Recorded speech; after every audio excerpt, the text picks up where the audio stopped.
Isi kursi.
Mohon perhatian Ibu Bapak untuk bisa mengisi barisan kursi yang di depan terlebih dahulu.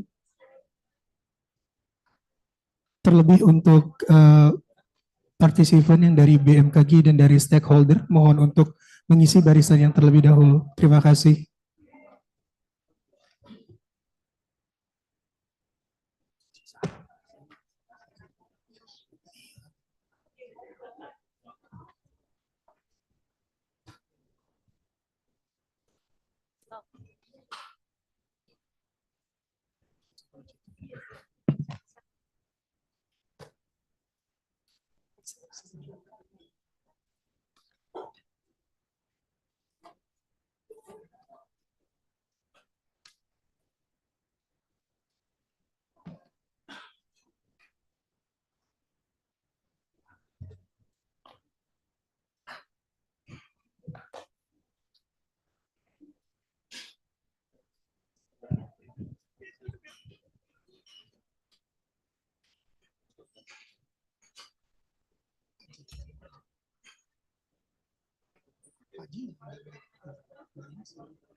Mohon perhatian sekali lagi Ibu Bapak untuk yang dari BMKG dan stakeholder untuk bisa menempati kursi di depan terlebih dahulu agar acara bisa segera kita mulai.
Ladies and gentlemen, may I have your attention, please?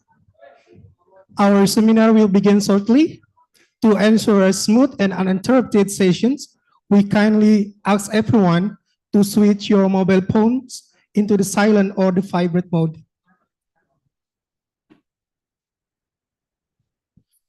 And then we sincerely apologize for the delay in the starting the event, and thank you for your patience and understanding. We truly appreciate of your time.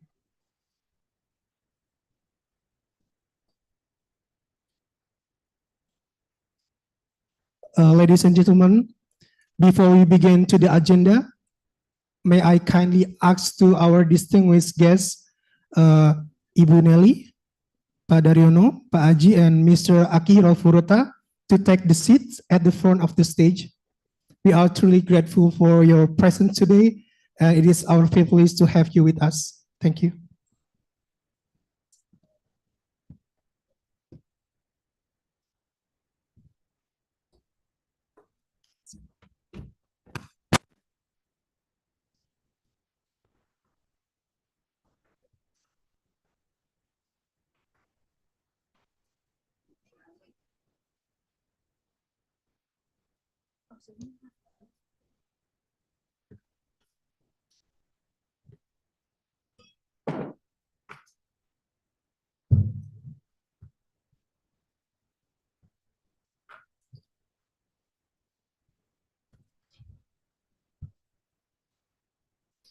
Thank you. Assalamualaikum warahmatullahi wabarakatuh. Good afternoon, ladies and gentlemen. May peace be upon you. Salam, Om Swastiastu, Namo Buddhaya, Salam Kebajikan. Her Excellency, Head of Meteorology, Climatology, and Geophysics, Gansi, Professor Dwi Korita Karnawati, PhD, the Honorable Deputy of Geophysics, Dr. Nelly Florida Riama, MSc. The Honorable Deputy of Infrastructure, Dr. Engineer Michael Andreas Purwadi. The Director of the Center for the Earthquake and Tsunami, Dr. Daryono, SSC, MSc. The Director of Engineering Seismology, Potential Geophysics, and Time Code, Mr. Setioaji Prayodi, STMDM. And all the distinguished of BMKG team.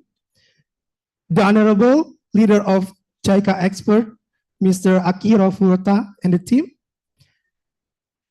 The Honorable Senior Representative, JICA Indonesia Office, Mr. Sato Akira, Mr. Machida Saichiro, and Mrs. Hastindian. The representatives from the Ministry of Communications and Digital Affairs, or ComDigi. The representatives from the National Research and Innovation Agency, BRIN. The representatives from the National Disaster Management Agency, BNPB.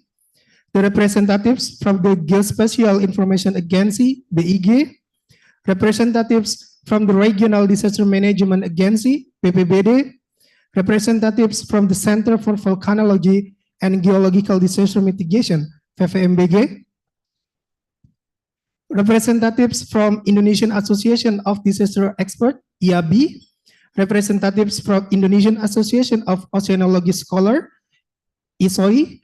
Representatives from Indonesian Association of Geophysics Experts, HAGI. Representatives from Indonesian Association of Atmospheric Experts, A3I.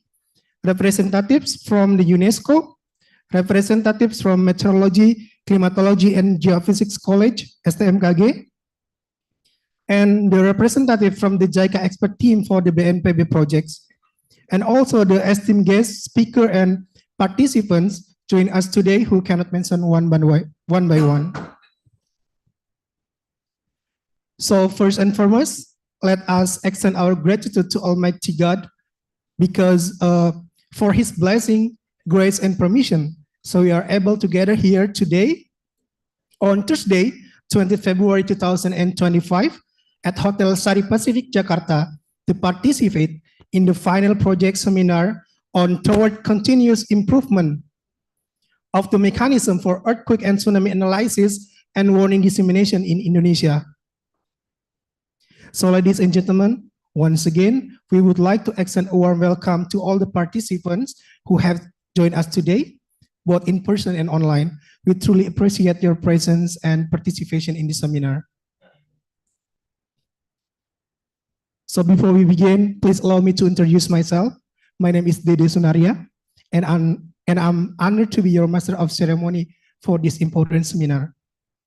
So all right, before we begin the event, we will first read out today's agenda, which is as follows: the opening remarks, the overview of the projects, the presentation result of the project activity working group 1 until working group 4 by the leader each working group, and following by the discussions. Presentation by JICA expert team and following with the discussions. And the last one is the closing remark.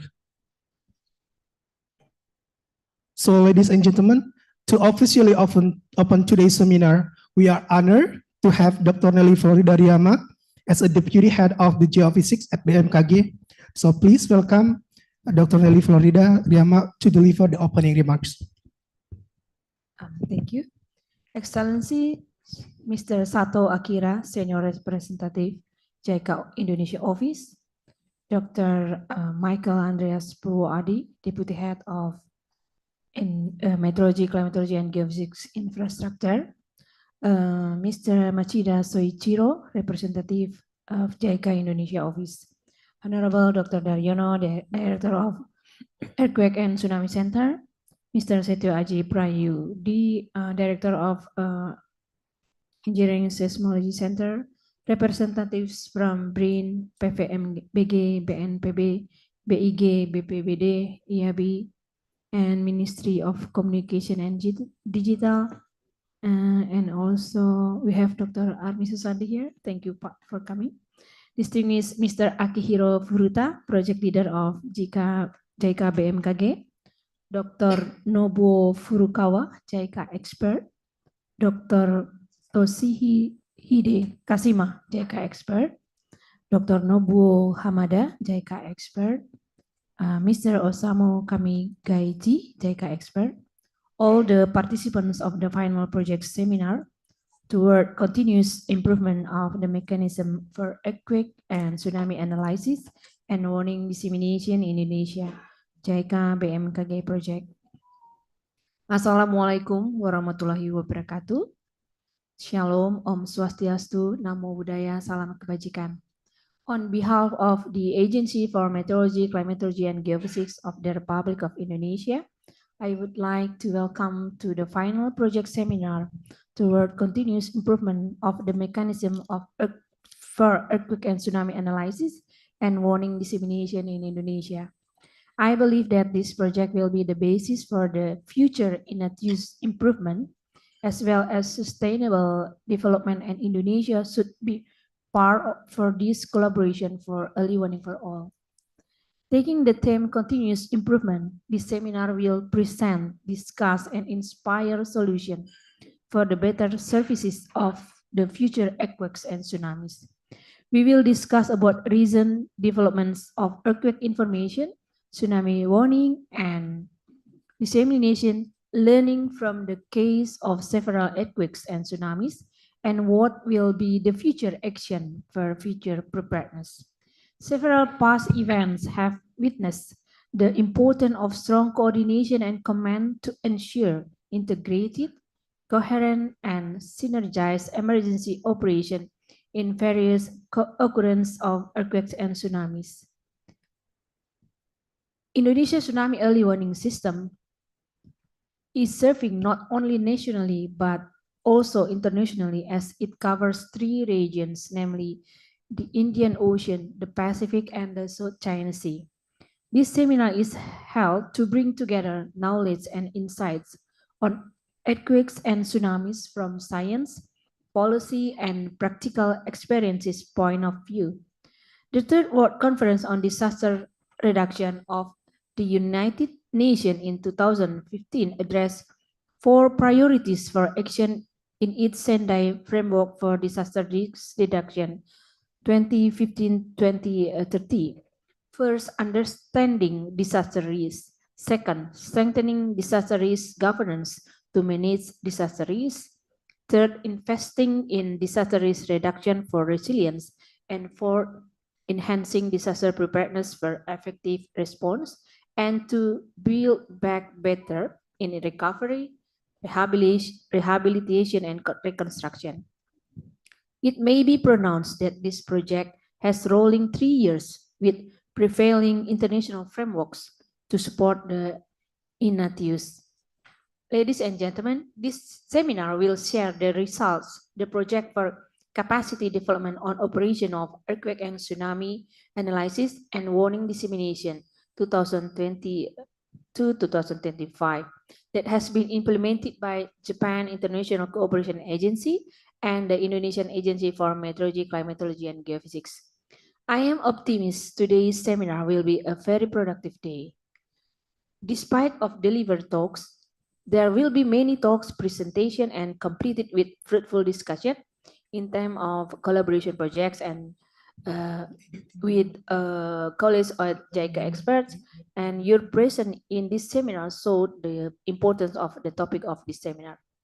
Ladies and gentlemen, I would like to end my remarks by thanking the JICA for our last 3 years great cooperation. The international cooperation between JICA and Indonesia has played important role in promoting efforts to reduce tsunami risk through collaboration, cooperation, and initiatives. We appreciate your kind assistance to share available information of opportunities such as collaborative capacity building, research, scholarship, and internship in the future to improve and develop the tsunami early warning system, including raising the awareness of tsunami hazard potential.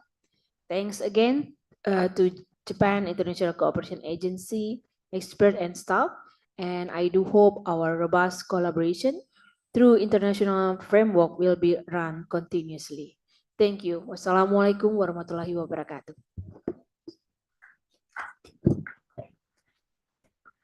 Thank you, Ibu Nelly, for the insightful opening remarks. So, ladies and gentlemen, before we continue to the next session, we will now have a group photos.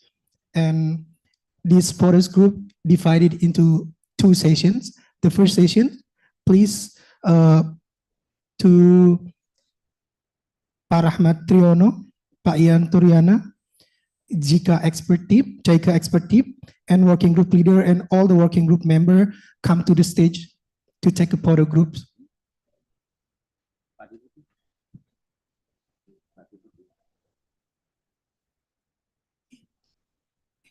I'm sorry, and also the deputy of the infrastructure. Please come to the stage to take a photos.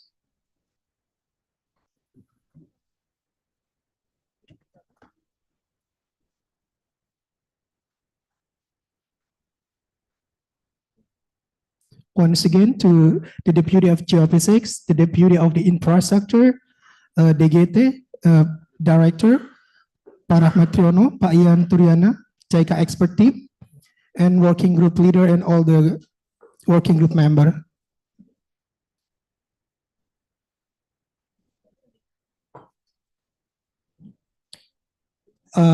Once again, to all the working group member at BMKG, please come to the stage.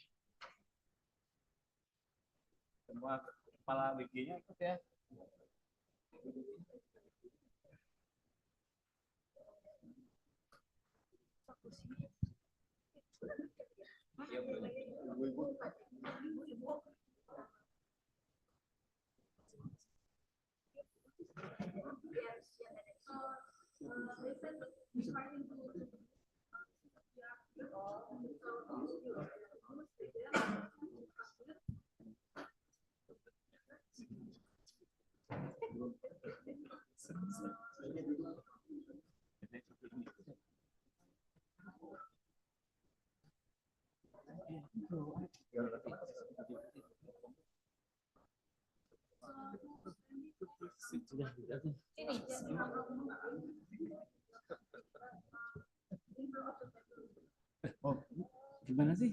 Udah bener sekali. Ibu duduk. Gini aja. Lamaan. Bisa, Mbak. Kayak gini aja.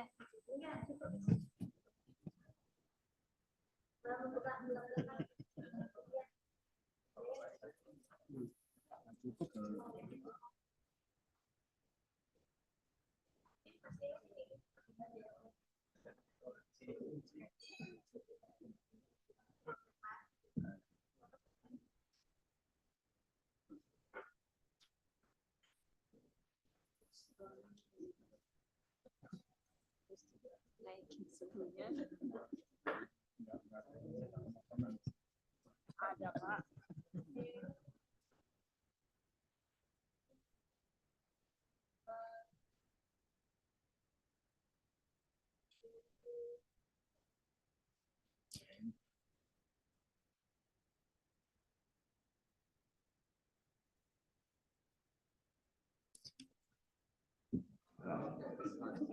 Baik.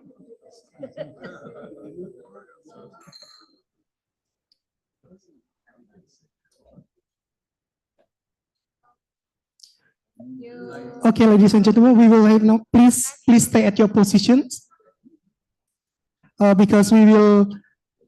Oh, okay. Because we will take the second photo group.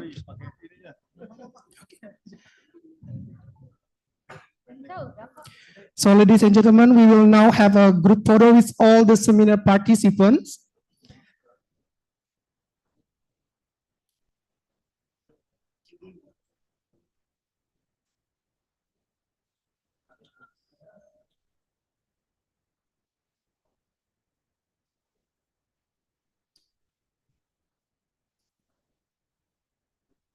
Please forward the photographer to take the photos.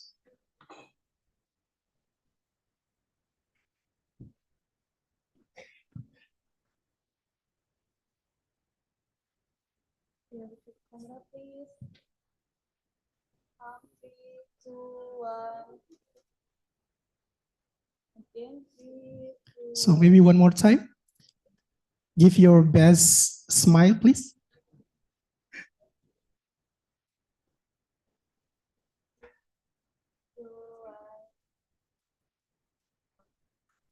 Thank you so much.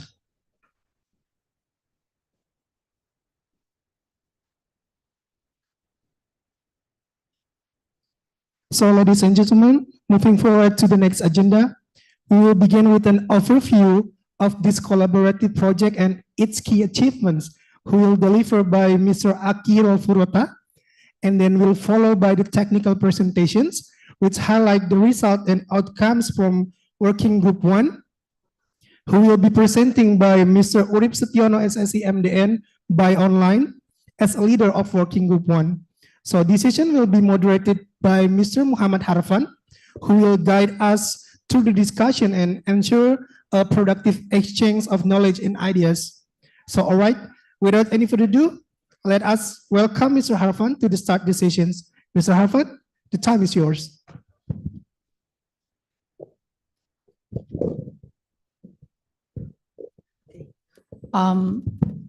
Yeah, thank you very much for MC to a quick, nice little introductions.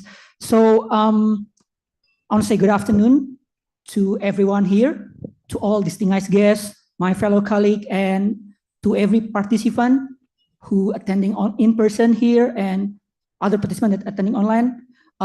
Thank you very much for joining us today. And it is an honor for me to welcome everyone here through this final project seminars. So over the next few hours, we will listen to a lot of experts from BMKG and from JICA that will present us about their findings, their result, and their achievement from each of their working group projects.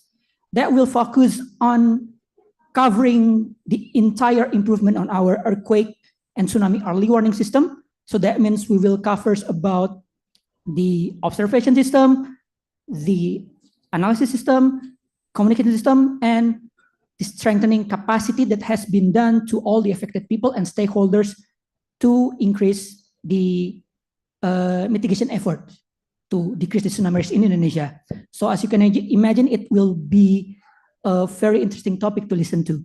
But before we begin, I would like to set up some ground rule first. So for each speakers, you will be given only 15 minutes to deliver your presentation.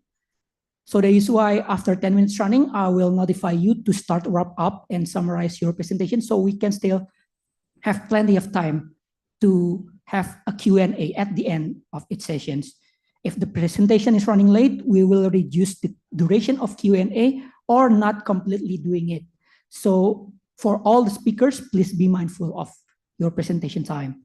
And next, I will prioritize the questions that coming from in-person participants that attend the event directly. If there isn't any question from this room, I will start collecting questions from online participants. I think we all can agree to the ground rules, can we? Yeah, I see no objection. So let's get straight to the business. I would like to invite Mr. Akihiro Furuta that already with us today. He is going to present us about the overview of the BMKG and JICA collaboration project. Is that correct? Okay. And I would like to check in with Mr. Urip Setiono that joined with us through online. Hello, Mr. Urip, can you hear our voice?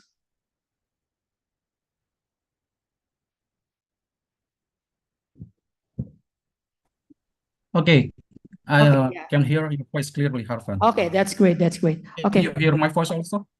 Yeah, your Can voice you- is quite clearly. Thank you. Okay. Okay. Yeah. I think everything has been set up for you, Mr. Furuta. Yeah, you have 15 minutes. Please proceed with your presentations. Thank you.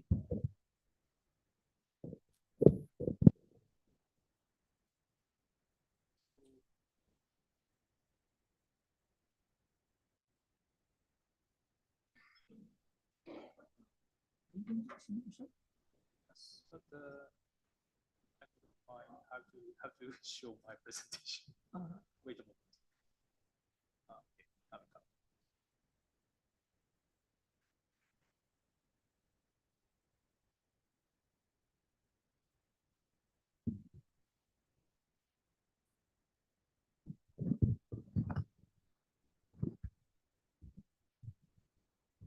Okay, good afternoon, ladies and gentlemen. Salam Masyam.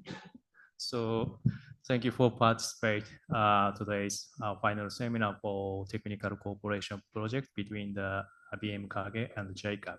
So first of all, I would like to express my gratitude to Dr. Nelly, Deputy of Geophysics, and also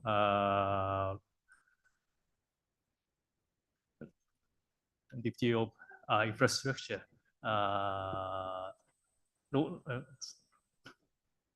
Sorry. And also Darino-san and Aji-san, so as a project manager of this project of BMKG site. And I would like to mention about the contribution of the farmer project director and the project manager. So we have 3 farmer project director, Dr. Sadori and Dr. Suko and Mr. Hanif.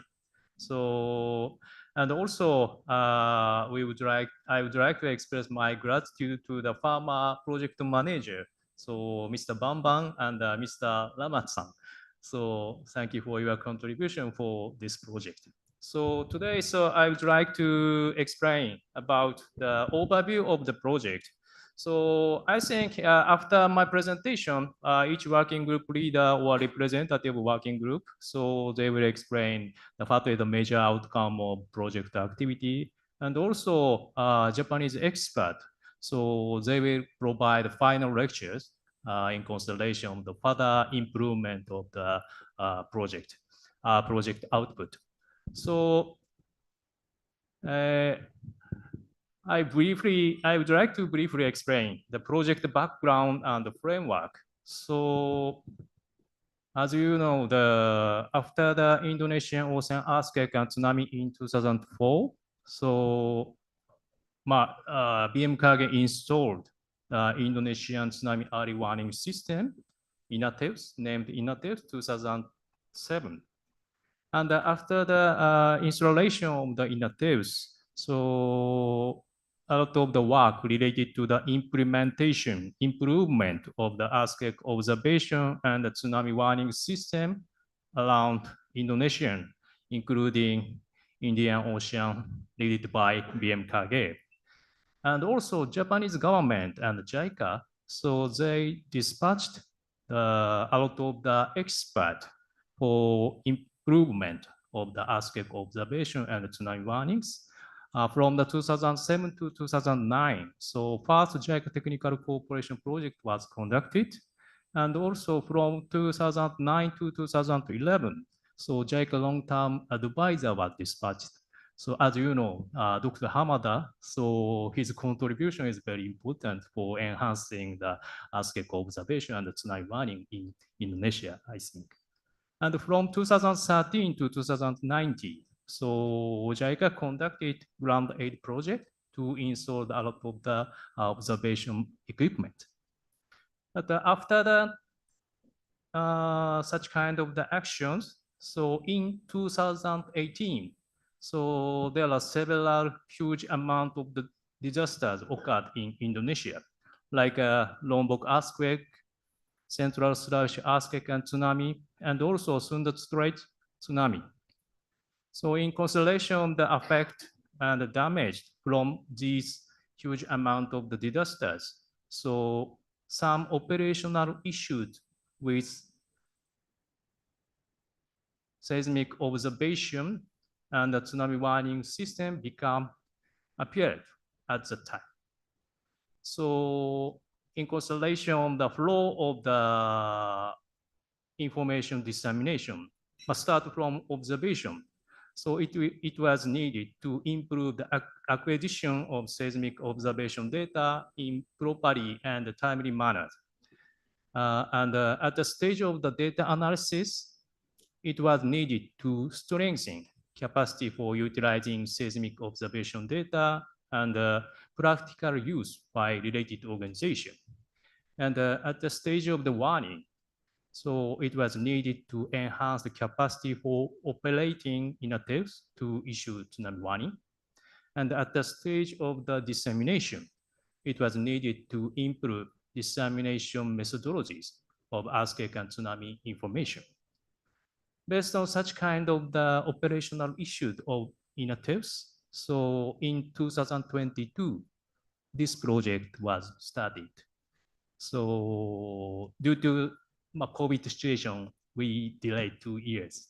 But 2020, February 2022, we started this project named Project for Capacity Development on Operation of the Earthquake and Tsunami Analysis and Warning Dissemination. So this is a project organogram. As you know, we have 4 working groups in consideration the phase of the information dissemination. And member of the working groups, so mainly head of division, they lead it, the project activity, working group activity, and also DLR-related organization staffs like PVMBG, BIG, BNPB, COMWIN, BRIN, EPBD, Central Sulawesi, Banten Province. So they are a part of the working group member, and their contribution was very important. And the Japanese side, so I would like to mention about the contribution of the JICA short-term expert, Dr. Yokoi. He is a JICA senior advisor, and also Dr. Kashima. So he is here now, and he will provide his lecture later. And they were expert for the working group too. They provided a lot of lectures related to the utilization of the seismic data. And also Dr. Furukawa. Furukawa sensei, he also provided his lecture later. And also Professor Tanioka from Hokkaido University. So they also provided very important lectures related to the working group 2 and the working group 3. And from JMA, so Mr. Nishimae and Mr. Ushida, so they provided a lot of the technique, a lot of the know-how and the technology related to the warning dissemination and the earthquake observation in the standing point of the JMA officials. And the Professor Imamura, he provided out of meaningful lectures through the training in Japan. So I would like to mention about their contribution for this project. So from next slide, so I would like to review so some specific major outcome of each working group activities. So this slide shows the working group 1, improvement accuracy of seismic observation data in a proper and timely manners. So at the beginning of the project, so there are some operational issues. One is accurate seismic data couldn't be obtained from some of the existing stations due to the malfunction error in the orientation and the sensitivity setting of the seismogram. And the second point is the stabilization of the broadband seismic data could not be obtained due to environmental noise from surrounding area like road and building condition. In consideration of such kind of previous operational issues, all of the working one member from the BMKG side and the DLR organization, and also Japanese experts, they conducted each activity. And after the result of the activity, we achieved the major outcome like these 3. So one is observation data is now available from over 90% of the observation station. And the second outcome is action plan had been developed to verify and collect the installation orientation of seismometer. And correction work is now ongoing. And the third point is effectiveness of post-hole type station for the broadband in noise reduction had been confirmed, and its introduction plan had been developed. This is a major outcome of output 1. So this slide shows the structure and the major outcome of output 2. At the beginning of the project, so there are mainly 3 major operational issues. One is some past seismic observation data were unavailable for analysis and research purposes. And the second point is shake map, but provided approximate tens of minutes after an earthquake was BMKG's primary method of sharing seismic intensity information. And the third point is there were no general operational guideline for earthquake analysis and hypocenter determination.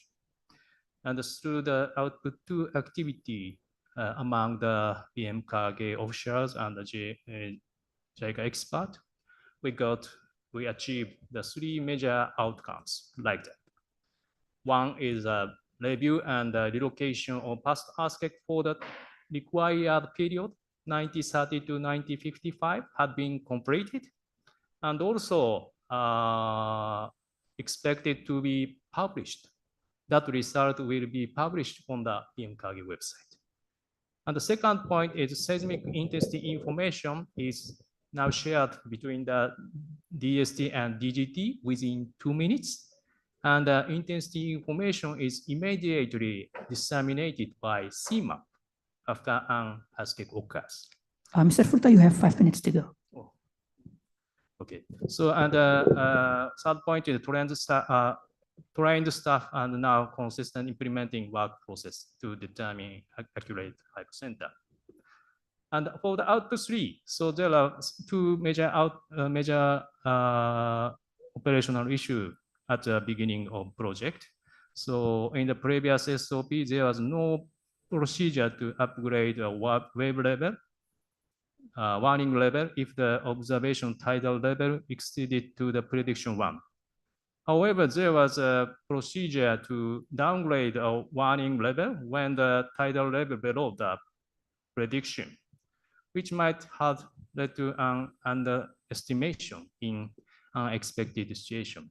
And another point is the previous method of calculating magnitude was not accurate enough and don't account for the time required to issue the tsunami warning. Then after the 3 years project, we achieved 2 major outcomes. One is the tsunami warning SOP for operational staff had been revised and systemized in the workflow. And also new magnitude formula was tested. And regarding the output 4, so there was 2 major issues at the beginning of the project. So it was unclear how each DRR organization received earthquake information and tsunami warning from BMKG. And also some lack of the material related to the earthquake and tsunami that DRR organization could use plan their action during the disasters. Then through the 3 years project, we got the 3 major outcomes. One is a pop-up message of the warning receiver system was upgraded, and also comprehensive information dissemination flows and guidebook outline needed action was developed. And also educational material on earthquake and tsunami had been developed with consideration for people with disability. So this is a major outcome, and later, so each working group leader will explain in detail.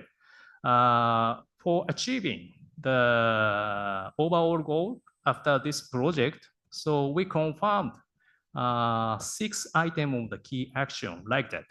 So related to the working group 1, so it will be recommended to improve close coordination system for equipment management through the interdepartmental collaboration. And for the working group 2, it is recommended to develop the earthquake database for prevention and mitigation in Indonesia. And related to the working group 2 to 4, so it was recommended to develop and publication of the explanation table of the seismic intensity scale. And for the working group 3, to improve the SOP continuously, and also human resource development for inner test operation also continuously conducted. And for the working group 4, continuously update of BMKG's earthquake information and tsunami information will be needed. under the strengthening the consistent and the collaboration organizational management under the BMKG, it is very important. Through these key actions, we hope the overall earthquake and tsunami information issued by BMKG is utilized by the DRR-related organization and the public for their DRR activity will be achieved. Okay, that's all my explanation and my presentation. So I hope the other expert and the leader will explain our activity in detail later. Thank you so much. Please give a round of applause to Mr. Furuta with 1 minute to spare. Okay, so because of time, I would like to go straight to our next presenters. So I would like to check in with Mr. Urip Setiono. Hello, Mr. Urip, are you ready to deliver your presentations now?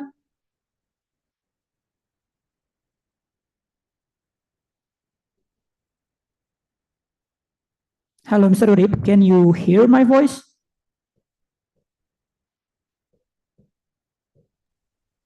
Okay, just now host is muted me, so Okay. I cannot. Thank you. You have 15 minutes to deliver your presentation. Please May I proceed. share my screen? Your screen is not yet shown here, so maybe there's some kind of setting that you need to set first. Yeah. Oh, I mean, from you, is it the PPT is from the hotel or from me? May I, because I cannot. Would you like to share your own presentation yourself? Or you need us to share the presentation for you? It's better, I think. It's better.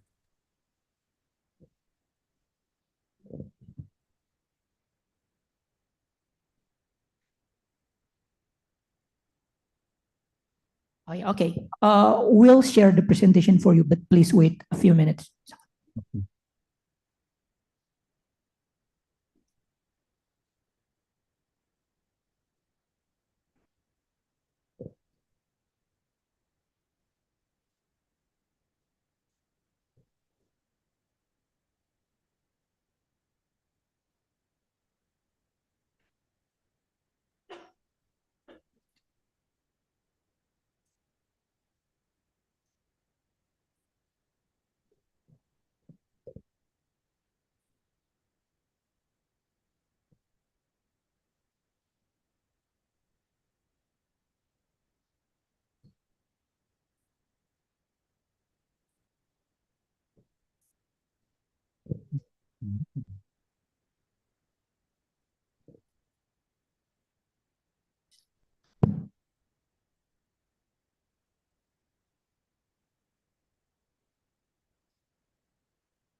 Okay, can you see my presentation, Arfan? Not yet, Mr. Urip. I think there's Not yet. still some kind of problem. I just share from my laptop. Okay, please wait for a few minutes.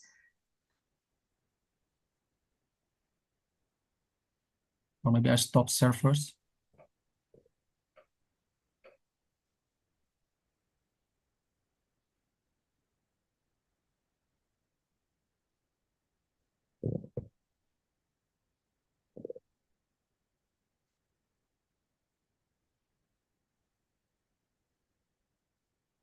I do again.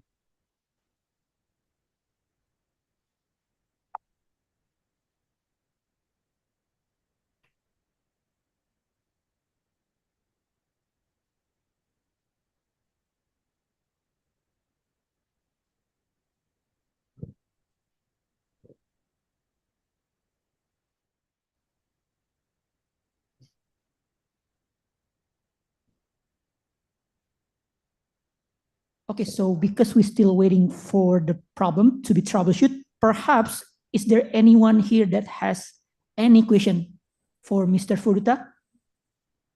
Okay, so maybe we can postpone the question later after Mr. Urip finished his presentation. Okay, Mr. Urip, can you see the presentation on your screen? Yeah, I can see, but Okay, I hope okay. this is the latest version because some little bit changes. There is some little change. Okay. Okay, so you can proceed with your presentation. You have 15 minutes. Okay, thank you very much, everybody. Thank you very much for the beauty of geophysics and the beauty for its instrumentation infrastructure of BMKG and the JICA expert team, the working group leaders, and also the representative of the other institution like BNPB, BBBD, the PVMBG, BIG, and etc. that attend this both online and offline. It is an honor for me to present the result of the working group grant activities since the beginning up to now. Next, please.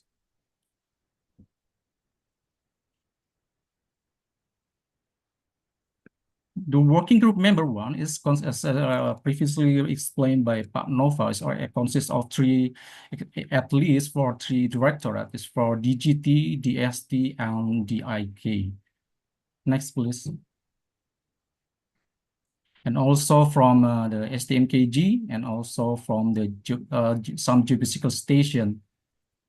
Next, please. And here is the output of the activities, as mentioned previously by Furuta, Pak Furuta-san. Yes, the activities mainly in the group one is to improve the acquisition of seismic observation data, because as we know, the data is a major issue. If the data is not good, and also the result of the analysis is not good. So that's why this is our concern in working group one. There are three activities. First, we review the maintenance process, and then the second one, we develop the manual. Actually, we have a manual previously, but as you know, there is many types of the equipment, so that's why we try to make the main equipment standardize the procedure, and then the third is to conduct the training, because as we know that the preventive maintenance already conducted by the UPT. UPT means the BMKG in the region. So that's why we need to make the training for them, how to observe, how to manage the equipment. Next, please. And then this is the plan and actual for those of the activities. Mostly is to start from 2022, and then a lot the up to 24, and still continue for the implementation. Next, please. And then this is the highlight for the several issues and the challenge for us. As we know, as previously mentioned, and also from the speakers previously in the morning, that BMKG must maintain many of equipment that from various manufacturers, so that has spent considerable consulting the preventive corrective maintenance.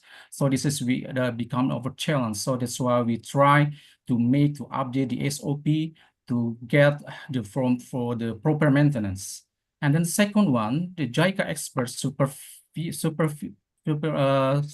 survey the noise observation some site. They comes to the site and then they try to make a summary. That's they consider that the noise some station actually from the BMKG station is mostly as we know, the location is mostly in the government environment, so that's why should be near to be the road, and so it makes many noise that comes to the signal that make it difficult to analyze. And JICA expert team and working group one members decide to install compact pulse stable station. This is JICA offer. JICA offer the solution with the how to manage the noise, reduce the noise level. For example, because the BMKG mostly, as I mentioned previously, is mostly the station is nearby the road, and then the most activities can generate the noise. So the JICA and BMKG to build the prototype of the mini shelter, and also that quite near with the road that represent the actual condition. But this to overcome to reduce the noise, the station is with the mini station, the depth of the hole is with the 30 meters post hole has been designed for this mini shelter. Next, please.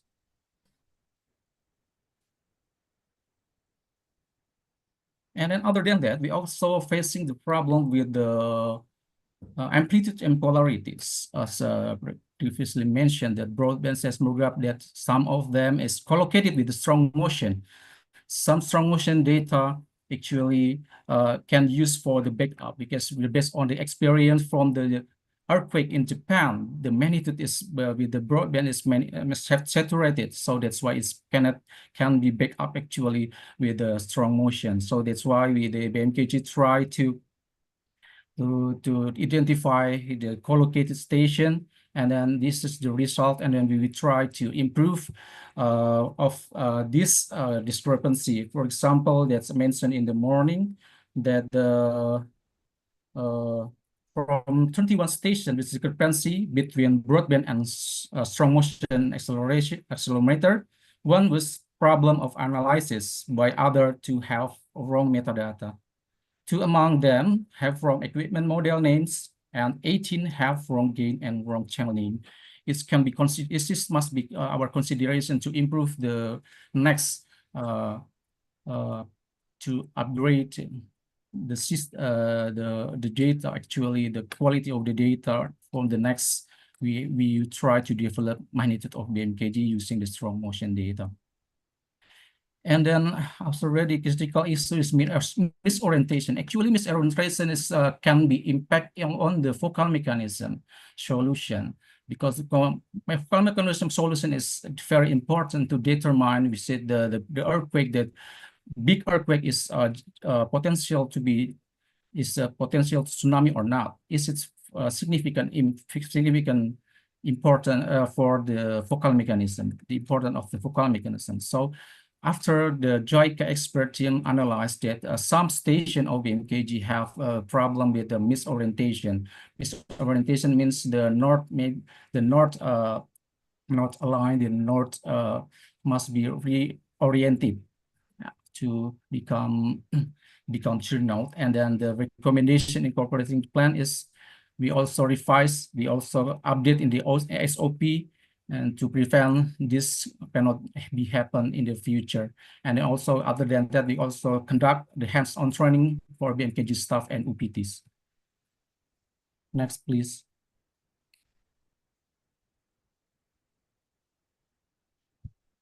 And this is the second one, what we are doing in working group 1. We also update the SOP. Previously, the maintenance for the seismograph belongs to the GGT and the ST. And right now, we some already delivered to the IK. And then from the SOP consists of the cover letter, flowchart, supplementary explanation that can be as guidance for the UPT, because since the maintenance and over to UPT office, the JICA expert team and the working group 1 discuss sustainable in-house training. And the SOP, this is become the material of the training during the in-house training. Next, please. And then this is the SOP that we are to manage in this working group 1. There is three chapters. First is installation, replace or relocation, and the second one is preventive maintenance, and the third one is corrective maintenance. All the detail is in the right side, the detail how they install, how they set the site, and etc. etc.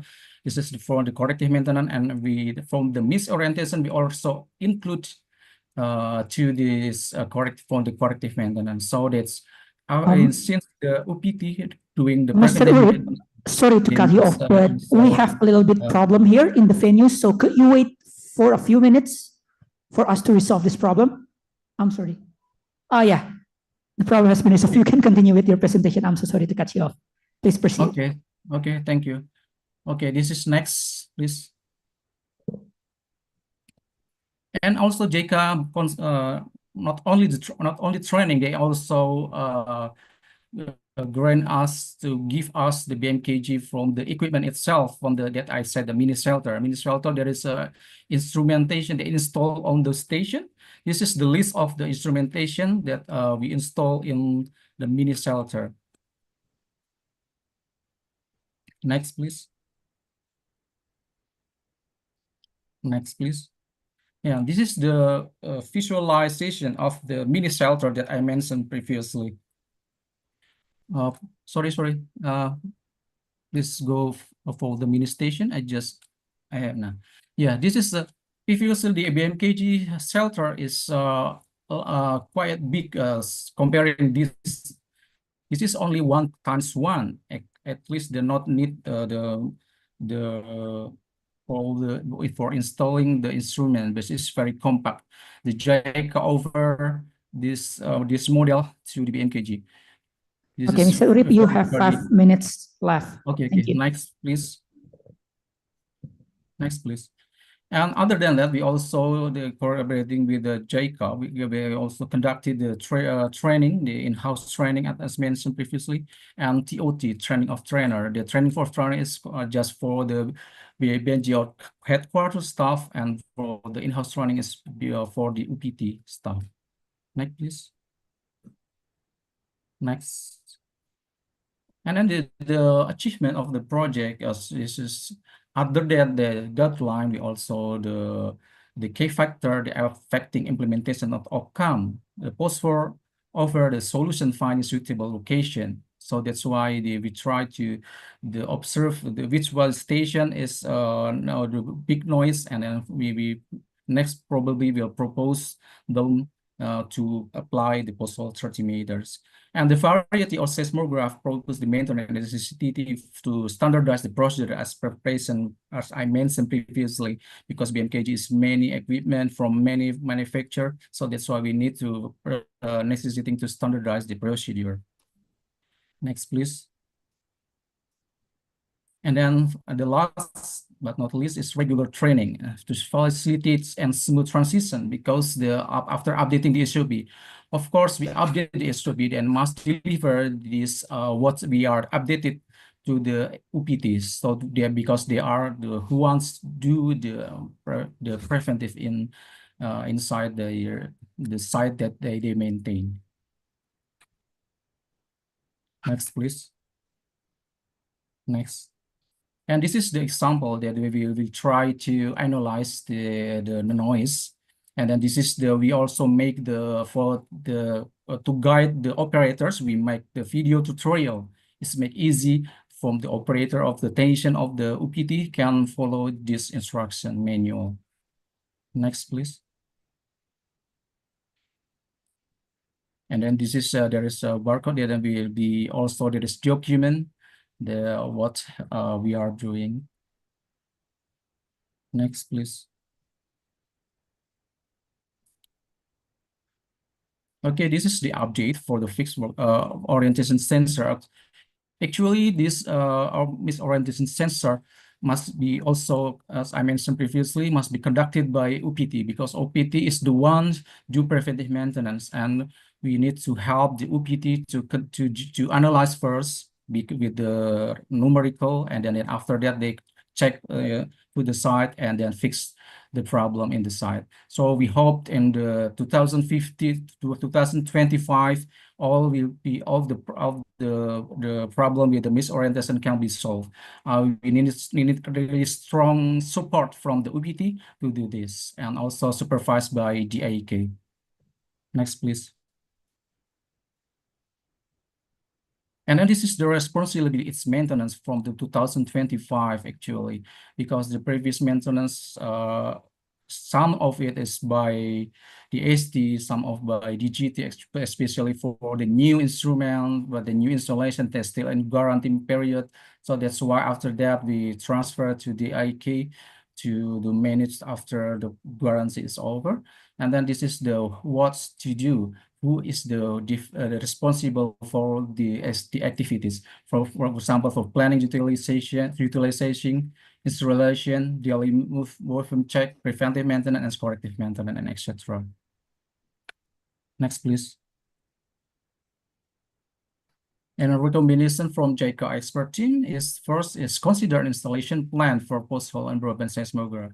As I mentioned previously, because we have BMKG X-ray to analyze which one the site that with high noise we need to be try to minimize the noise with the post-hole probably. So that's why we must analyze the station to prioritizing for the replacement with the post-hole. Previously, actually, there is post-hole, but the depth is not a deeper from the less than 30 meters.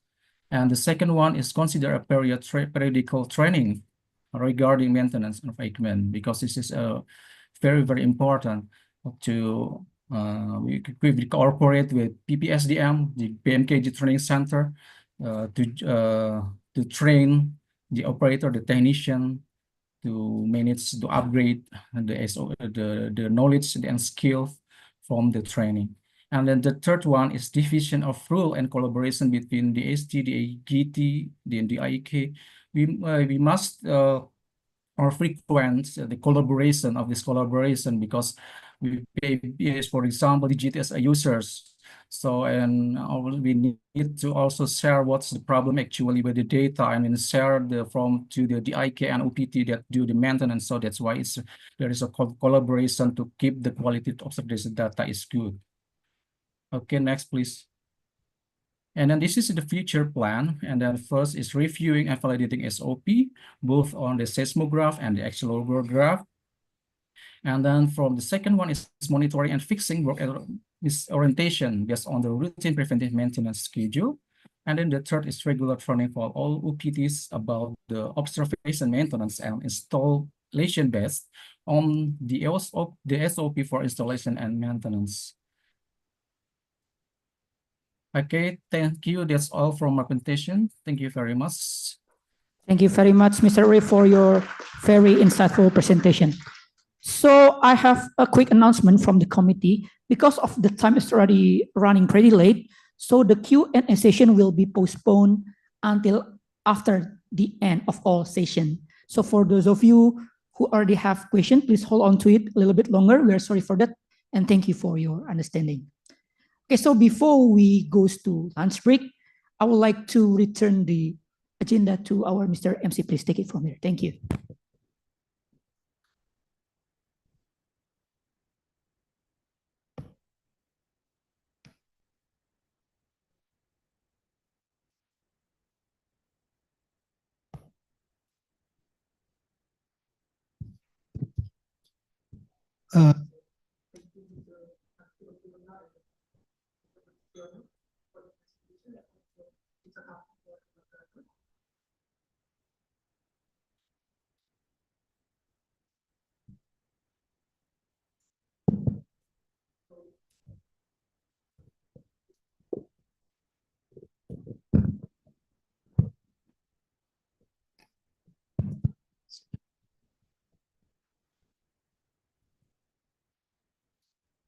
So, ladies and gentlemen, we have now reached the lunch break. So please have some lunch in the provided area, and then we will start at the next session soon. We kindly ask all the participants to return to this room on time at 1:40 p.m. so that the event can be proceeded according to the schedules. And then I will give a reminder again 5 minutes before we begin. Thank you so much. And then I would like to inform you that you are welcome to take a look at the posters that display on the wall that your right and left the room. So please feel free to everyone to explore the posters. Thank you so much. Assalamualaikum warahmatullahi wabarakatuh.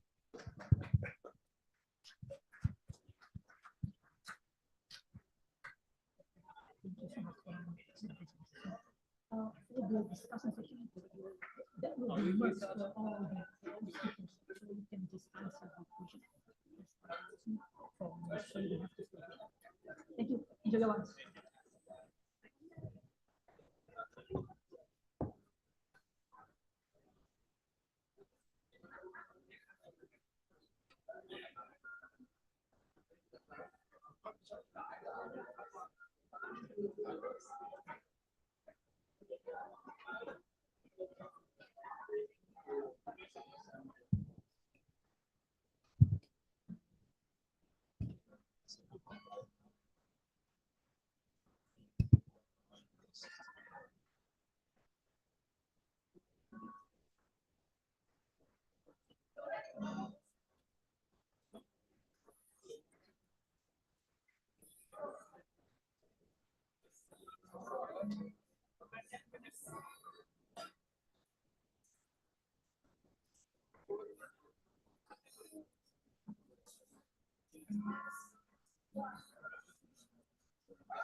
So, ladies and gentlemen, the event will begin at 5 minutes. So please take your seat and get ready. Thank you so much.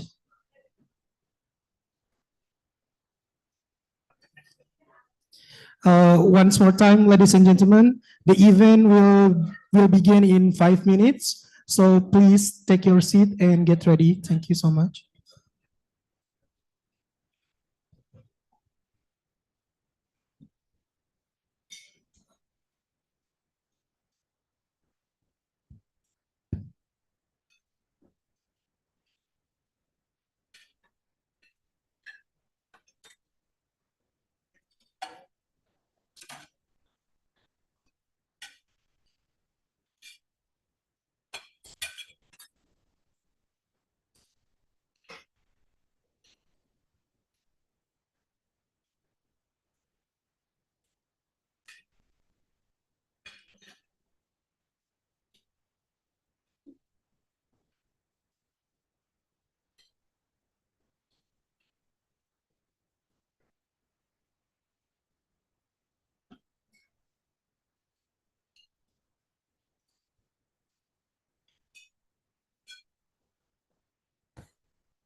So, ladies and gentlemen, welcome back, everyone. We hope you had a refreshing lunch.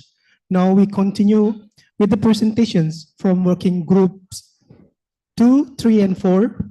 And then presentation will be delivered by Dr. Sigit Pramono and Dr. Bayu Pranata as a leader, working group 2, Mr. Iman Faturrahman SSEMDM as a former from working group 3, and Mrs. Suci Dewi Anugrah SSEMSC as a leader working group 4.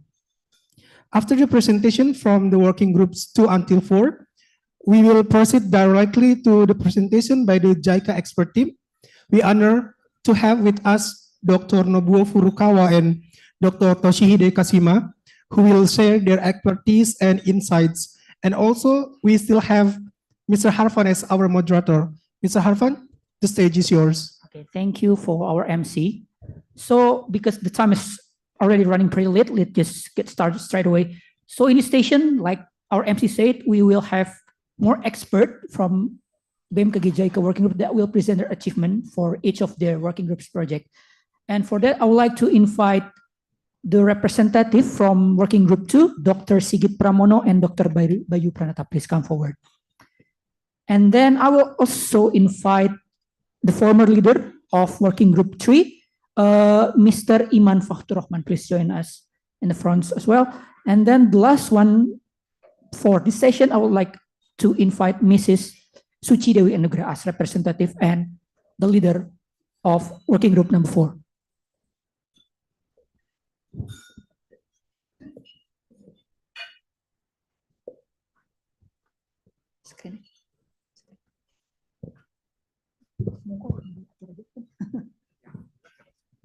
Okay, so just like the previous session, each speaker will only have 15 minutes to deliver their presentations. And then after 10 minutes running, I will start to notify each speaker to start, wrap up, and summarize their presentation so we can finish on time. Okay, I see that the presentation already set up for working group number 2. Mr. Sigit, oh, please.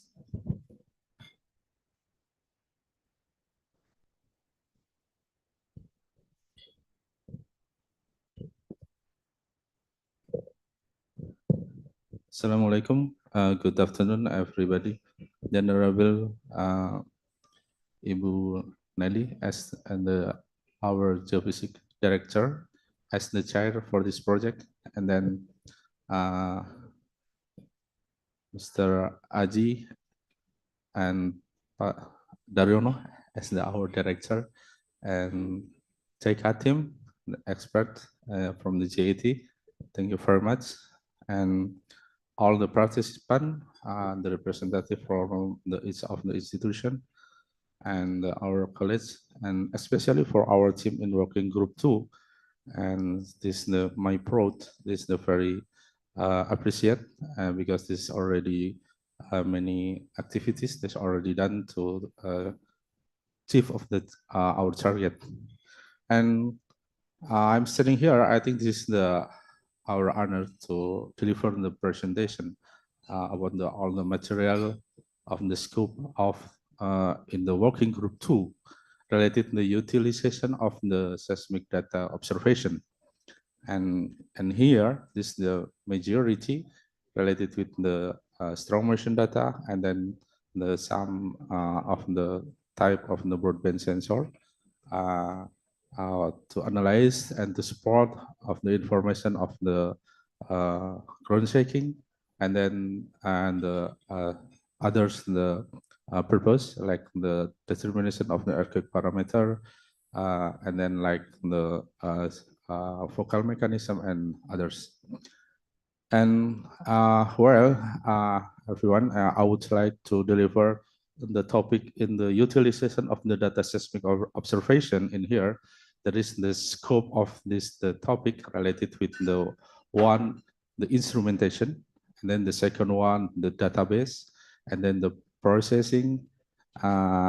This is the processing, and in the differentiated of the output, like the method of the WPS method, and then the speaking related with determination of the earthquake parameter related the especially for the depth of the epicenter.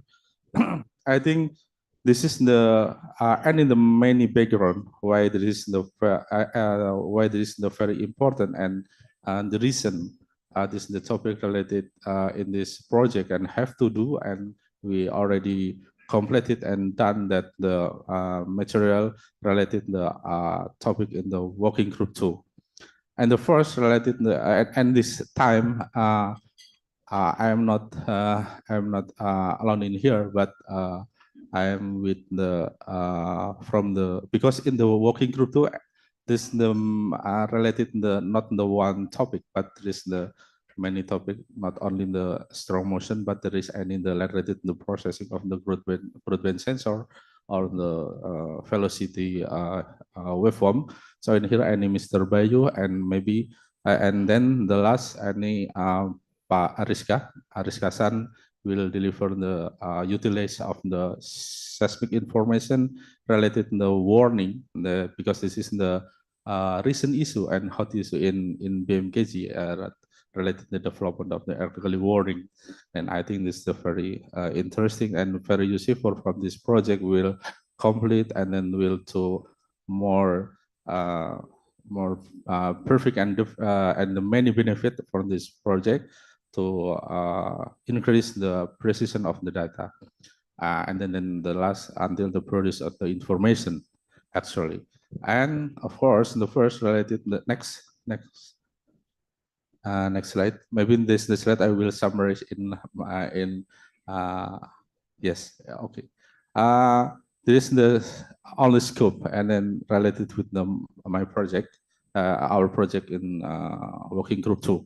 And the first related the instrumentation. So from the JICA team and then our colleagues, especially from the operation management division. So I found there is any the initial or identified there is any the polarization issue in here, and we already have some solution, and we already coordinate with the UPT to give the guidance and to do in the preventive maintenance the next time to make sure and to ensure there is the about the issue of the polarization have to be solved by our team, and we already deliver the information to our colleagues in UPT. There's many methods we implement in this case, so we hopefully we will solve for the next, and we will properly for our data and produce the information of the strong motion from the strong motion sensor. And then the second one related with the seismic intensity information. So I think this is the part of the impact-based information. We know there is about the earthquake information, not only about the source information, but impact-based information. I think this is very important, and this is very valuable, because after this any earthquake, so we need immediately to get the information, the prediction of the ground shaking, and then the potential damage area, in especially around of the epicenter. And so in here we and in the learn, and then we have learned, and then to and in the make the more the capacity to improve how to make the more utilize of the strong motion data to be the info more the information. And before we already use in the SecMap information, but in this project we will improve to make them rapidly fast and faster to immediately to give the information about the seismic intensity information from the instrument. So in the brief, our deputy side, there is the target, and then the 2 minute, or Furutasan said as well, in 2 minutes we have to deliver the information from our instrument about the seismic intensity information. And then about the as speaking, this related the determinant of the epicenter will deliver by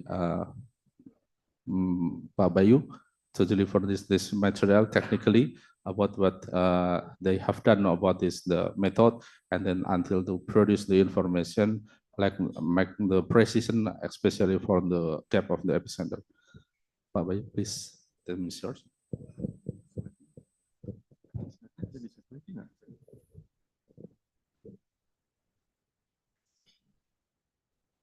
Please next.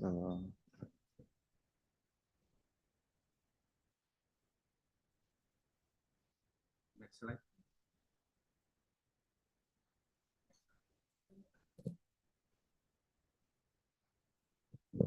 Please next slide to jump to 11, page 11. Yes. Before the catalog. After.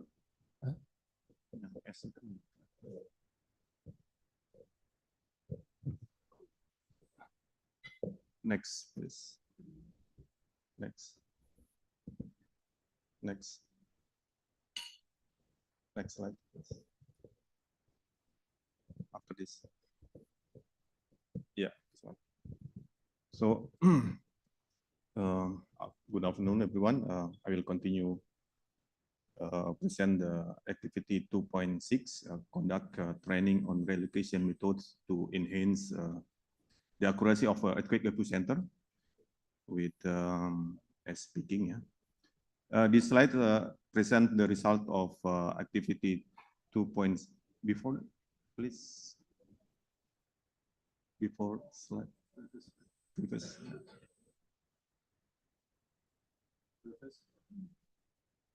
Yeah, this one. So this activity focus on improving the accuracy of the earthquake epicenter location. Through training on relocation methods, we examine the impact of the training on phase readings, hypocenter depth determination, and data exclusion practice. In increase as phase readings, the operational team's understanding of the importance of as phase readings in improving hypocenter accuracy, particularly focal depth, significantly increased. This led to a notable rise in as phase reading, as shown in the graphs. The graph shows the monthly number of phase peaking and as per P peaking ratio. We can see an increasing trend of as arrival readings. And also we improve hypocenter location accuracy, and the enhanced accuracy of hypocenter location result in drastic reduction in the number of earthquake with fixed 10 kilometers in the right side, the picture in the right side. And this allow for a more precise understanding of seismic activity in the shallow crust. Yeah. The graph shows the decrease of the number of located earthquake of the 10-kilometer fixed focal depth. So sometime, yeah, we in the preliminary result got the depth is a 10-kilometer fixed depth. But after that, we make a quality control and make a repeaking, and increase of earthquake located of less than 10-kilometer focal depth. So I said that before, it's we can more understanding of seismic activity in the shallow crust. And the next activities, the operational staff recognize the importance of excluding data from distant station. We just picking for the close station phase, and this practice minimize of the influence of the differences between the Indonesia actual velocity structure and the velocity structure used in the hypocenter location calculation, further enhancing accuracy. So in this one activity, in conclusion, the training on relocation methods prove highly effective in improving the accuracy of earthquake epicenter location. The increased focus on as phase reading, the reduction of fixed depth hypocenter, and the implementation of data exclusion practice all contributed to a more refined understanding of seismic activity especially in the shallow crust. This enhanced accuracy is crucial for effective earthquake monitoring and risk assessment. Okay. Okay, thank you, Pak Bayu. And then I think this is a very important thing because it's related with the earthquake parameter, especially from the depth, which commonly we find is in the data, the depth always almost always in 10 kilometer. So in here, and after the project, we adding the variation not only in the 10 kilometer. And the last, we will give the opportunity to our colleagues in our member, Mr. Ariska, to deliver the information related to the utilize of the seismic information data related with the development of the earthquake warning in BMKG. Pak Ariska, can you hear me?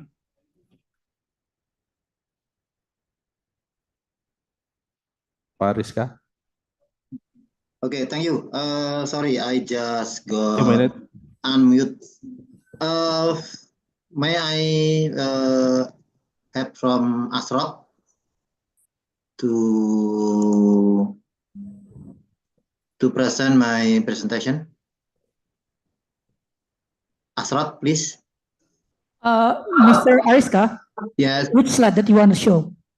The last one that I sent, yeah. Okay. At that one, I think, because I really, this is in the working group 2, earthquake warning division is quite new, and also we involved on the working group 2. Actually, is not really from the beginning. Especially, we are closely working with the working group 2 and also Japan expert team for development of seismic intensity map.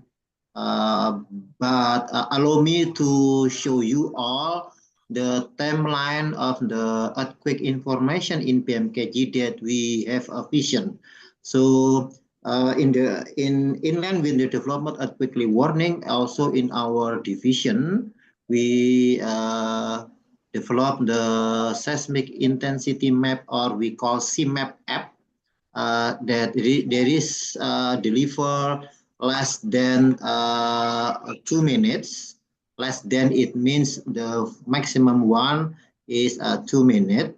So it means before the earthquake parameter come from get out from the in ATWS, the CMAP it will be given. But in the future also, we will give in the earthquake alert or warning based on the earthquake warning system that also given the estimation of the earthquake sources, also earthquake impact. So this is our vision for the timeline of earthquake information in BMKG. So next, please. I think you all know this network of oscillograph is combined, collocated, non-collocated, the Japanese system, array system, and others. Next, that you can see here, they are the mostly dense area in the BMKG network of oscillograph, that they are become the earthquake warning prototype that we developed. Next. Okay, Mr. Ariska, you only have 1 minute left, so please wrap up your presentation. Starting yes. Thank you. So there is the recent topology that we try to develop. Next. Next. This is the, I think we miss, this is not the new one. Okay, and this is the roadmap that we would like to have in ATWS until is in the middle term. Next. And this is a long term. Thank you very much.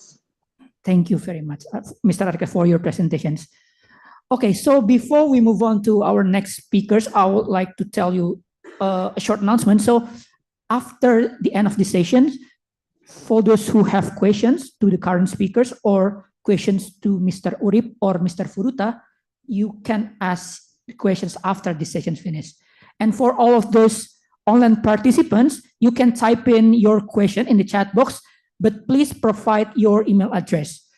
Just in case we can answer your questions right now, we can send the answer to your email. Okay, only that, the announcement. So we can move on to our next speakers. To Mr. Iman, you have 15 minutes to finish your presentation. Moderator, I will share my presentation by myself.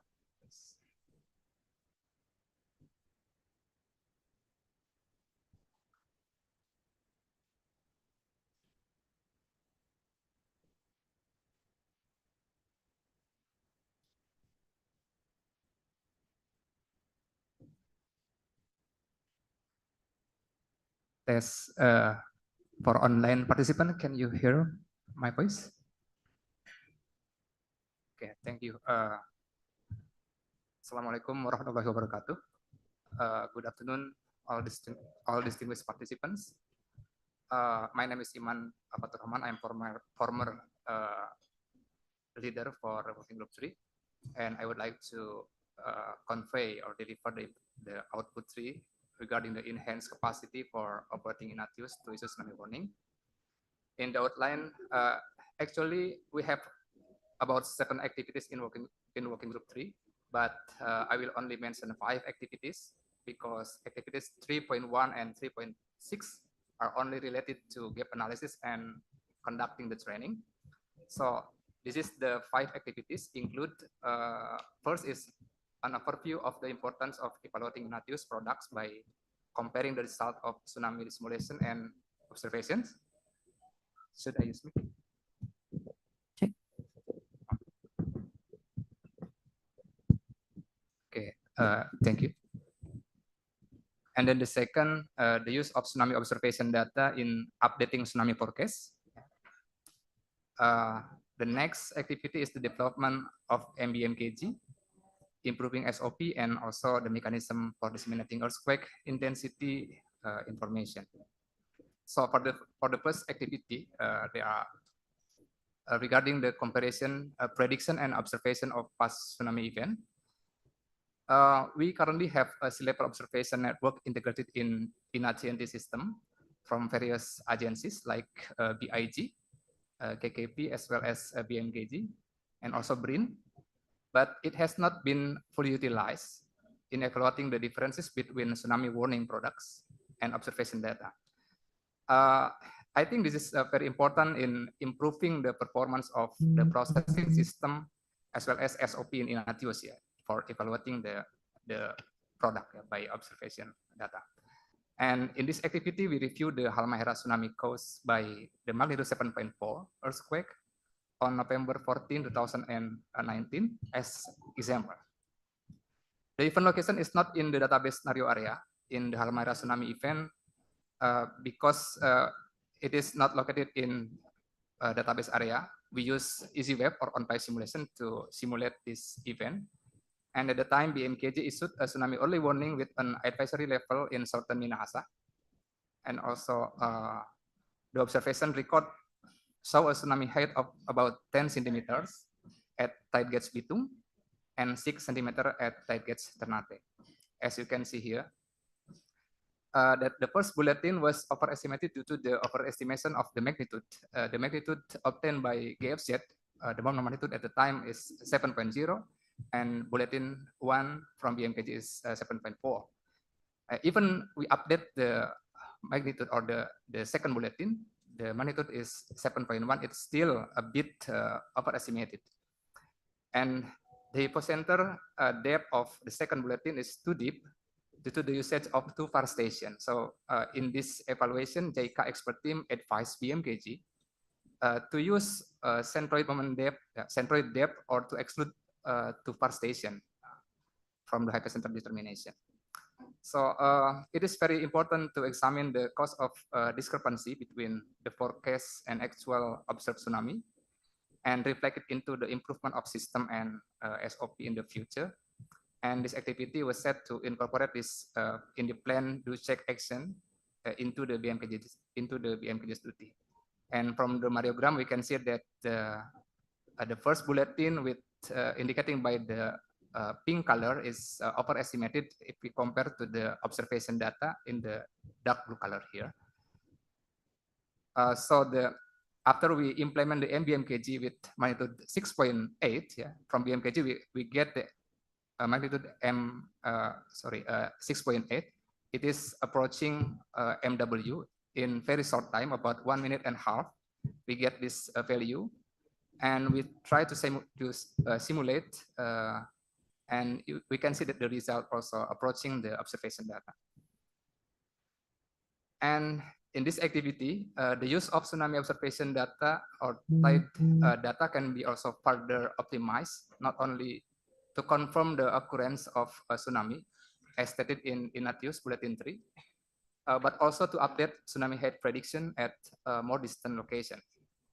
JMA already introduced a geometrical mean value that is taken from the average of tsunami observation data compared to the predicted height to update tsunami warning for areas where tsunami have not been confirmed or have not yet arrived. So we can see this is a good strategy, I think, to evaluate the next forecasting using the tsunami observation data. But then, because it was developed by Gempa, not by BMKG itself, so we should submit our proposal to provider to update or to incorporate the geometric mean module in the system, but it takes time. So JICA proposed an alternative way to upgrade the tsunami warning by adjusting amplitude of the tsunami, yeah, from the prediction through magnitude value tuning in a trial and error manner. So before the class modification is done. So this step is needed when there is an underestimation of the BMKG tsunami early warning compared to the observation. So we can see here by tuning the magnitude for the simulation, the area of or the warning level has been increased, as you can see in the red box, yeah, in the bottom figure. And for the activity 3.4 related to the development of new magnitude formula of MBMKG using strong motion data, this is to answer the problem of difficulties in obtaining the stable and accurate magnitude in rapid time, and also to improve the accuracy of earthquake and tsunami information. The advantages of the MBMKG, the amplitude of strong motion data doesn't clip even though it is close to the earthquake source, so that magnitude determination can be faster because we use only the nearest station. And then the second, the earthquake data comes from Indonesia, so the formula will be accordance with the decay characteristic of Indonesia. And MBMKG is designed for the magnitude range for I think above of 5, yeah, to magnitude 8. So it is in line with the BMKG's main task, which are to release earthquake information above of 5 and tsunami early warning system. In this case, we use about 75 events, yeah, along Indonesian region with magnitude above of 5 and depth less than 100 kilometers actually for developing the formula from strong motion data. And then before we made the formulation of the magnitude, we check the data condition, yeah, because to obtain the correct magnitude formula, we only use good accelerometer data as input in the inversion process. In this step, we compare the similarity of the integrated displacement signal from the collocated accelerometer data to the integrated displacement signal from broadband for whole component, up, down, northwest, and southeast. East-west and north-south. We only select 176 accelerometer that classify as a good station in total. This is the formulation, yeah, where Max is the maximum amplitude and R is the hypothetical distance. And also the term of B1 times log R plus B2 times R is a decay correction term. And this is the formulation, MBMKG is log Max and so on. And then we try to simulate, to make the playback of the several past event. In the slide, we can see that the comparison between MW obtained by geophone with MBMKG. We can see that MBMKG has same value with MW in only 1 minute and 30 seconds. In this case, the MW is 6.4 and MBMKG also reached 6.4. And this is, I think, one of the playback that we would like to show. The earthquake location in Sumatra, we can see that the magnitude is 6.9 for the moment magnitude. And then this is the playback. Mr. Iman, you have 5 minutes left.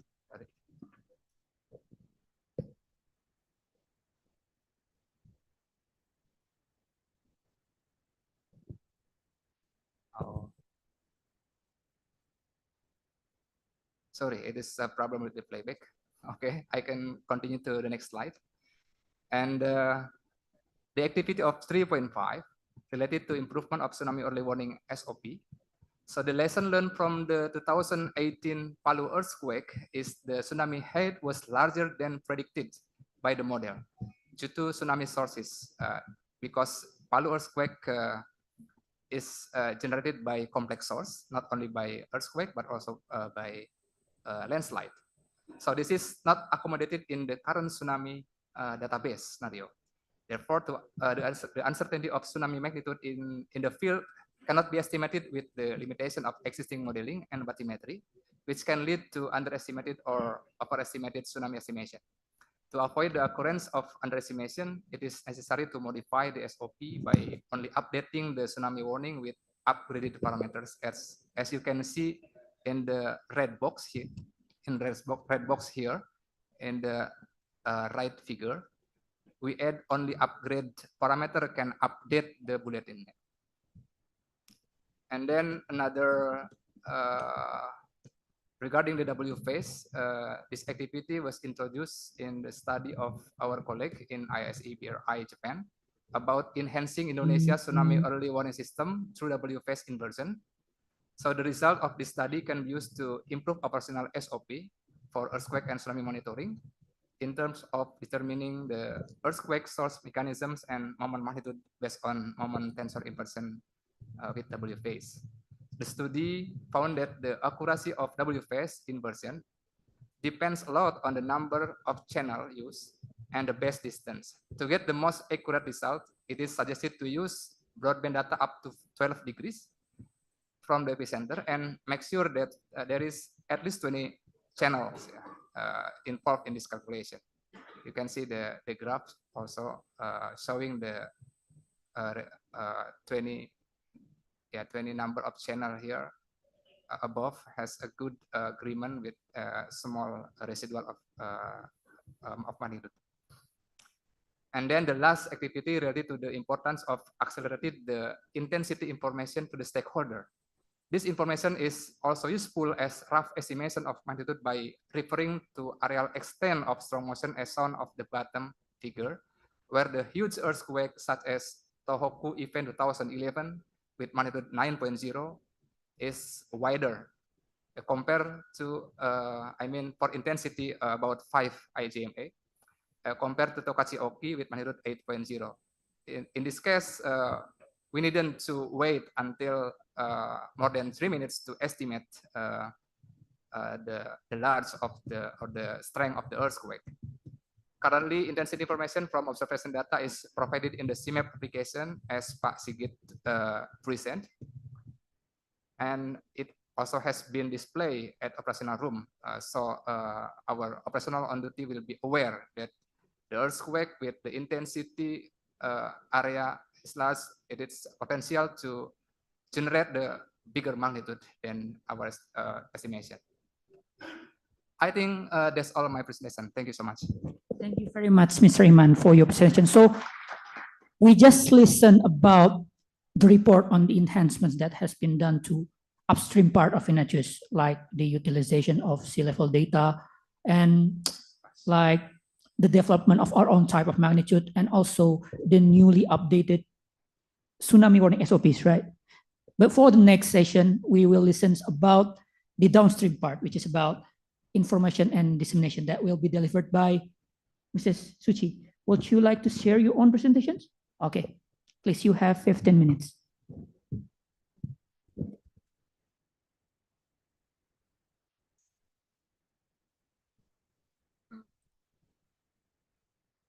Yes, thank you very much, Harvan. Good afternoon, everyone. So I believe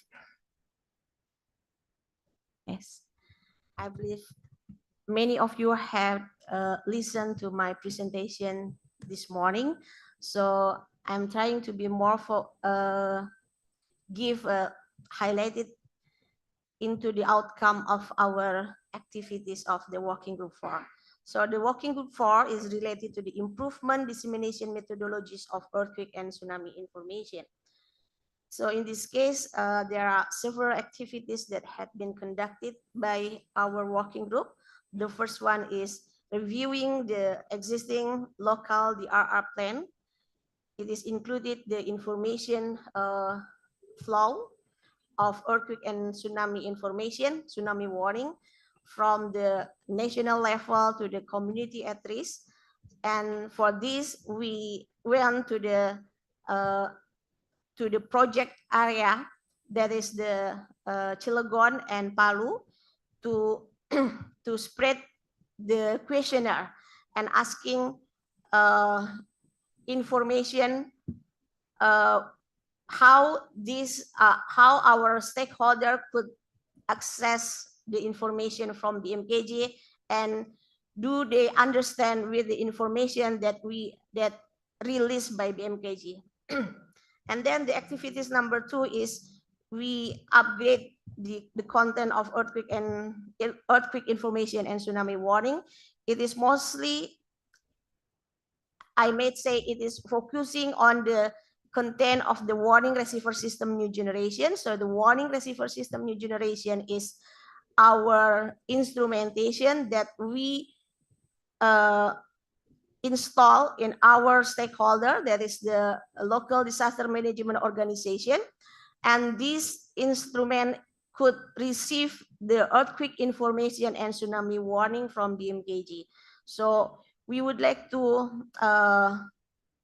based on the questionnaire and interview during our observation in the field and also during the exercise, we would like to get, we receive the feedback and then we revise our content of the warning receiver system new generation. And then the third activities is to upgrade existing earthquake information and tsunami warning dissemination flow and communication chart. This is also based on the questionnaire that had been spread out during the observation in the field. And yes, it is actually to show how the communication flow from the national level to the communities and which organization is part of this communication chart. And then the activities number 4 is to evaluate the revised flow by conducting information dissemination exercise at the model sites. So yes, after having this earthquake information chart, we still have to evaluate and revise based on the exercise of communication transmission. And the last activities is we are doing the development of material for public awareness and also for the disaster risk reduction related organization, such as for the local disaster management organization. So here is the first outcome of our working group, is to to have an update information of earthquake and tsunami warning. So this is actually the new feature of the pop-up narrative message that is integrated in our warning receiver system new generation. So why we developed this feature, this new feature, because it is based on our exercise in Cilegon in 2023 and also in Palu 2024. So based on this, on the feedback from the exercise, we know that most of the officer of the BPBD, of the local disaster management organization, they cannot extract the important information of the earthquake information and tsunami warning to be delivered to the high level or to be disseminated to the community. So even though the the display, the format of the warning receiver system new generation is quite sophisticated, I might say that, but somehow they cannot extract the priority information to share to the people. So they need a new feature to help them to formulate a narrative information that they could report to the high level. So this is the narrative information narrative feature that we integrate into our warning receiver system new generation. It is actually contained of the information of the affected areas, and then the status level of the tsunami warning, and then the estimation of the time arrival. So another outcome coming from our working group is to update the flowchart of the information. So this is the updating information chart. So it is showing here that the information from the national level to the regional level, then to province and city, and then ended to the village level. So it is also showing here which organization is part of this information flow. And also from here we can see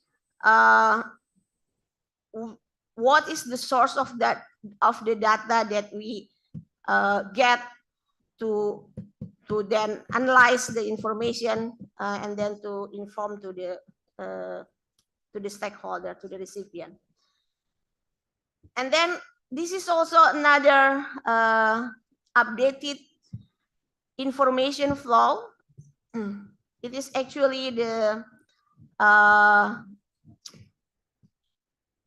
updated information flow during the blackout situation. So what we want to, the message here is we want to inform, to encourage all the stakeholders to always maintain the function of radio as a communication tool during the blackout situation. So this is only to to emphasize the importance of the radio communication during the blackout situation. And then another outcome from our working group is we had successfully conducted the the transmission information exercise.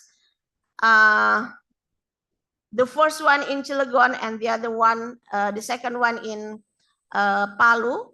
And from that, as I mentioned before, previously, after the exercise, we can construct a new feature of narrative information embedded into warning receiver system new generation. And after that, we conduct a trial of this new feature. So this trial was held on January 23, 2025. And we invite many institutions to be part of this trial, including from National Disaster Management Agency, from the province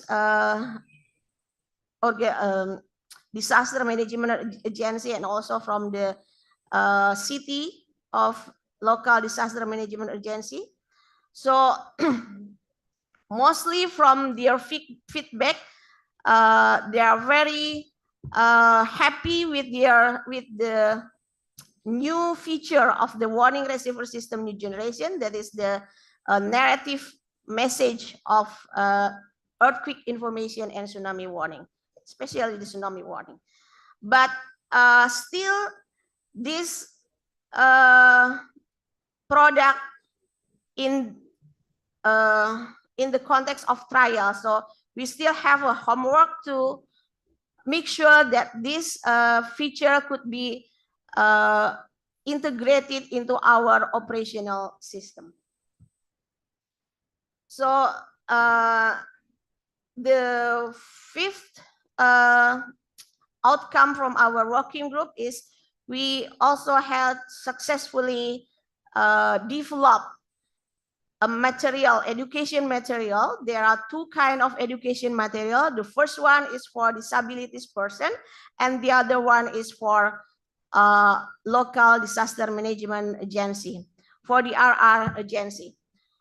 So for this type material for person with disabilities, we have three type of material. The first one is the general information for person with disabilities. It is in the booklet format.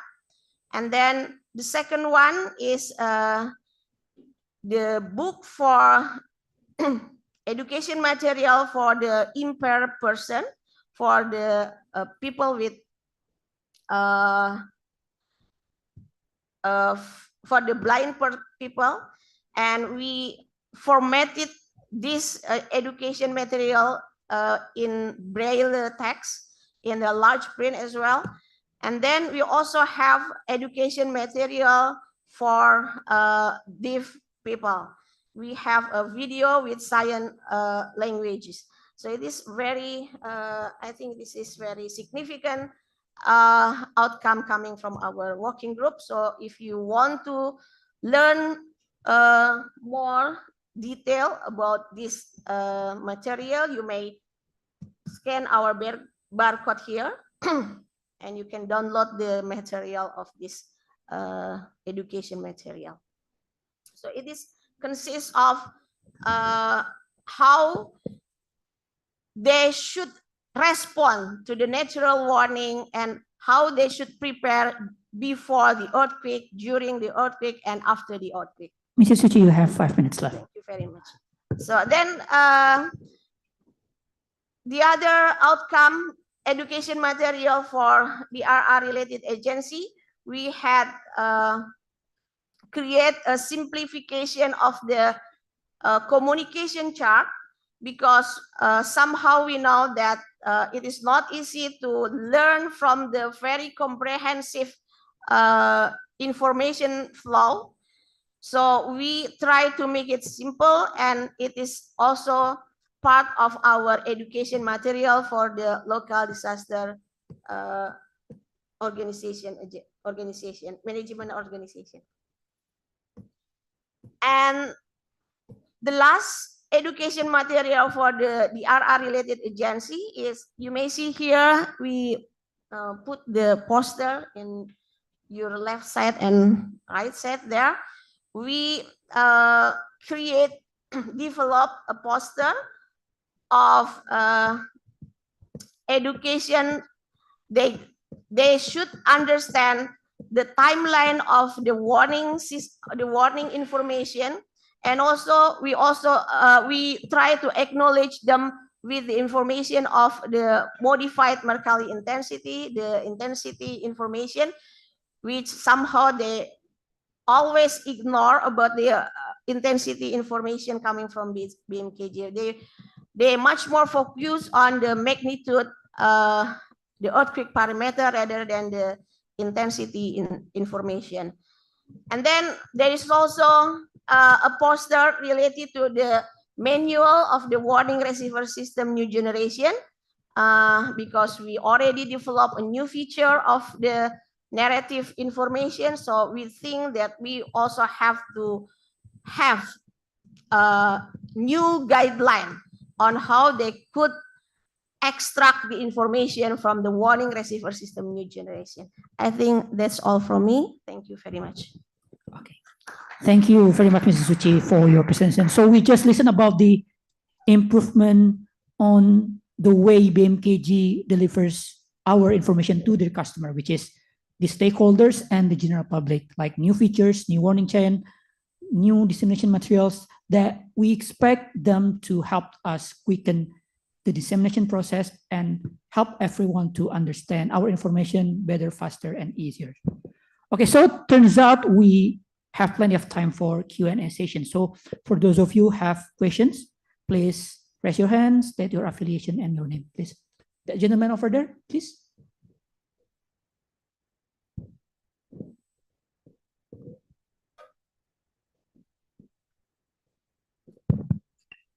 Baik, terima kasih atas kesempatannya. Mohon izin untuk Bapak dan Ibu, saya mohon izin untuk bertanya kepada materi yang telah disampaikan oleh Bapak Iman Fatur Rahman terkait dengan pembangunan database dari Tsunami sendiri. Karena kebetulan saya juga tertarik dengan materi tersebut, yang mana saya merupakan tim database dari pembangunan website sistem multisumber Tsunami yang disupervisi oleh Bapak Dr. Dimas Salomo Jenwaryanto Sianipar, yang merupakan bagian dari proyek besar IDRIP STMKG BMKG yang diinisiasi oleh Ibu Kepala BMKG Ibu Dwi Korita Karnawati. Mohon izin memperkenalkan diri, nama saya Moreno Wahyu Areza dari semester 7 Prodi Geofisika STMKG. So as what's been stated in key actions of working group 2 for development of the earthquake database for prevention and mitigation Indonesia, of which also been stated in framework of this project is for the tsunami case. And we know that while making or constructing database, one of the main parameters is the fault parameters, which we can get from the rupture scaling through empirical equations. So the question is, which and whose equations have been used or is going to be used by BMKG in the future? As we know that we have several well-known equations, for example, from Well and Copper-Smith in 1994, Strasser 2010, Blazer 2010, and Allen 2017. While as for Well and Copper-Smith and Blazer 2010, we got the maximum and average dislocation value, and more still on the run of development on the equation itself.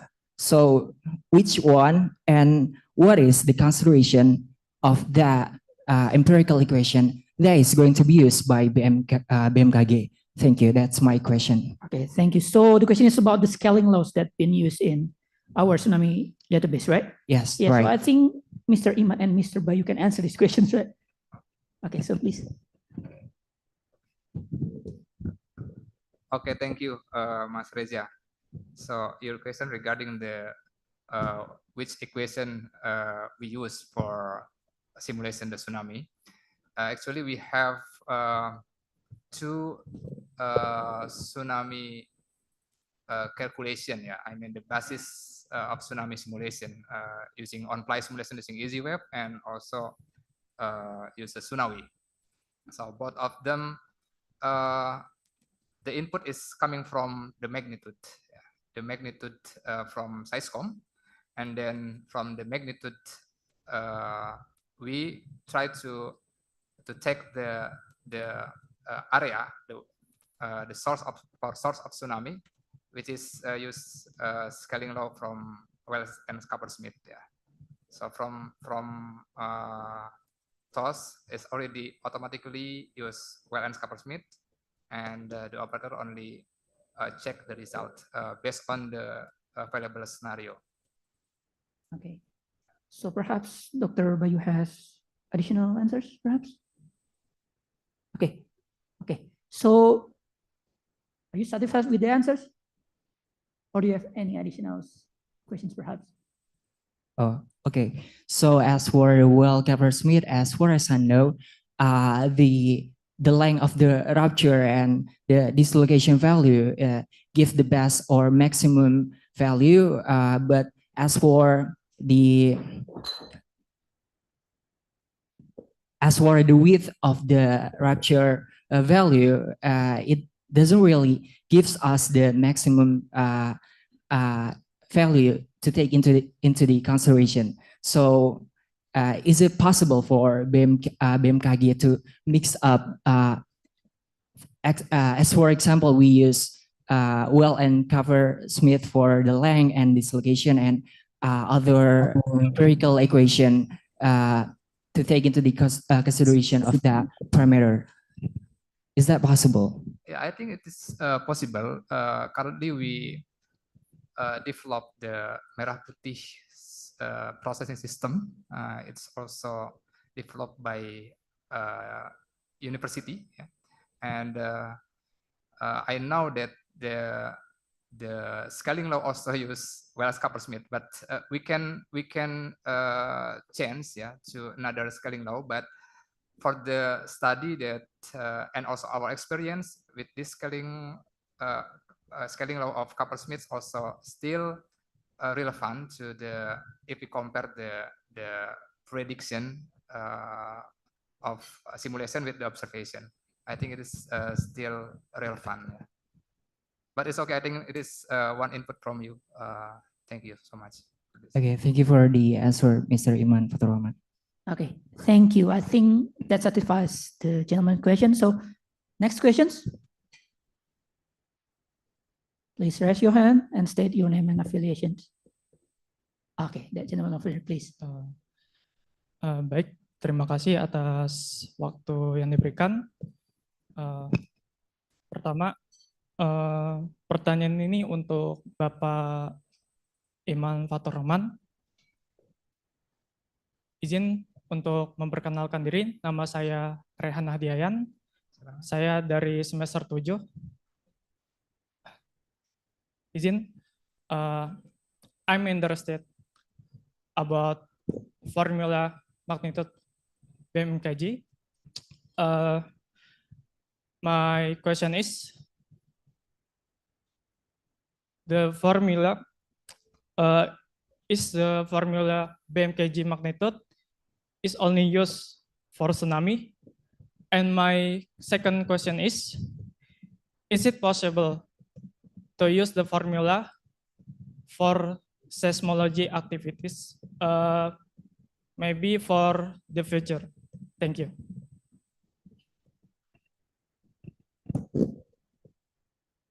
Okay, thank you, Rehan. MBMKG is designed for magnitude with ranging from 5 to 8, actually. So we collect the events, yeah, from 5 to 8, yeah, as large as possible in Indonesian region. So that's why in the formula also adopt the decay characteristic of Indonesia. So that's why this formula will be suitable for Indonesia earthquake event. Yeah.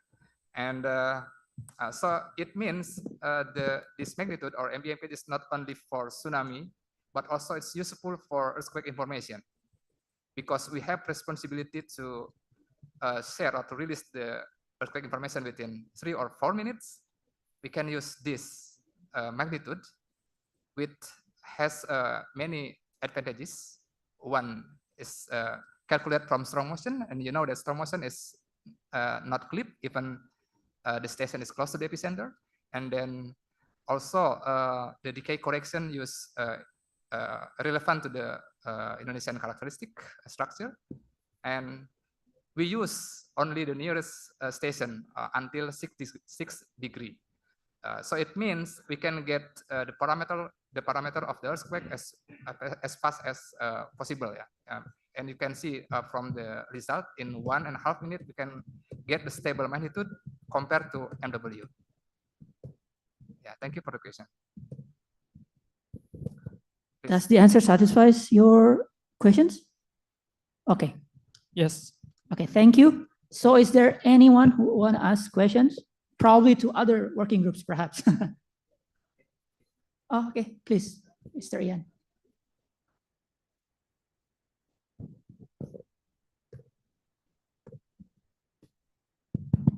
Thank you. Pak Iman, as we discussed this morning, we use the magnitude and the student proposed the width of the source, etc. Are we ignore the focal mechanism that we discussed this morning? So please give me an information about focal mechanism that we discussed this morning. Okay. Yeah, thank you, Pak Yan. For your information, that focal mechanisms, to calculate this, we use CMT inversion. Yeah. In the current system, we can provide the focal mechanisms and moment magnitude at least in 7 minutes, 7 to 10 minutes. It depends on the distance of the earthquake itself. And we have many data to get the CMT solution from W phase, from body waves, as also surface waves, and combination from all of these phases. So in practical, the focal mechanism is used to update the bulletin. Currently, we use the second bulletin. Yeah, we use the focal mechanism result in a second bulletin. But as the SOP I mentioned before, we only update the tsunami warning based on upgrade parameter. For example, if the magnitude in the bulletin 1 or in the first bulletin is 7.5, and then the update of the parameter is down or decrease, yeah, downgrade to be 7.2, we will stay with this with the first parameter.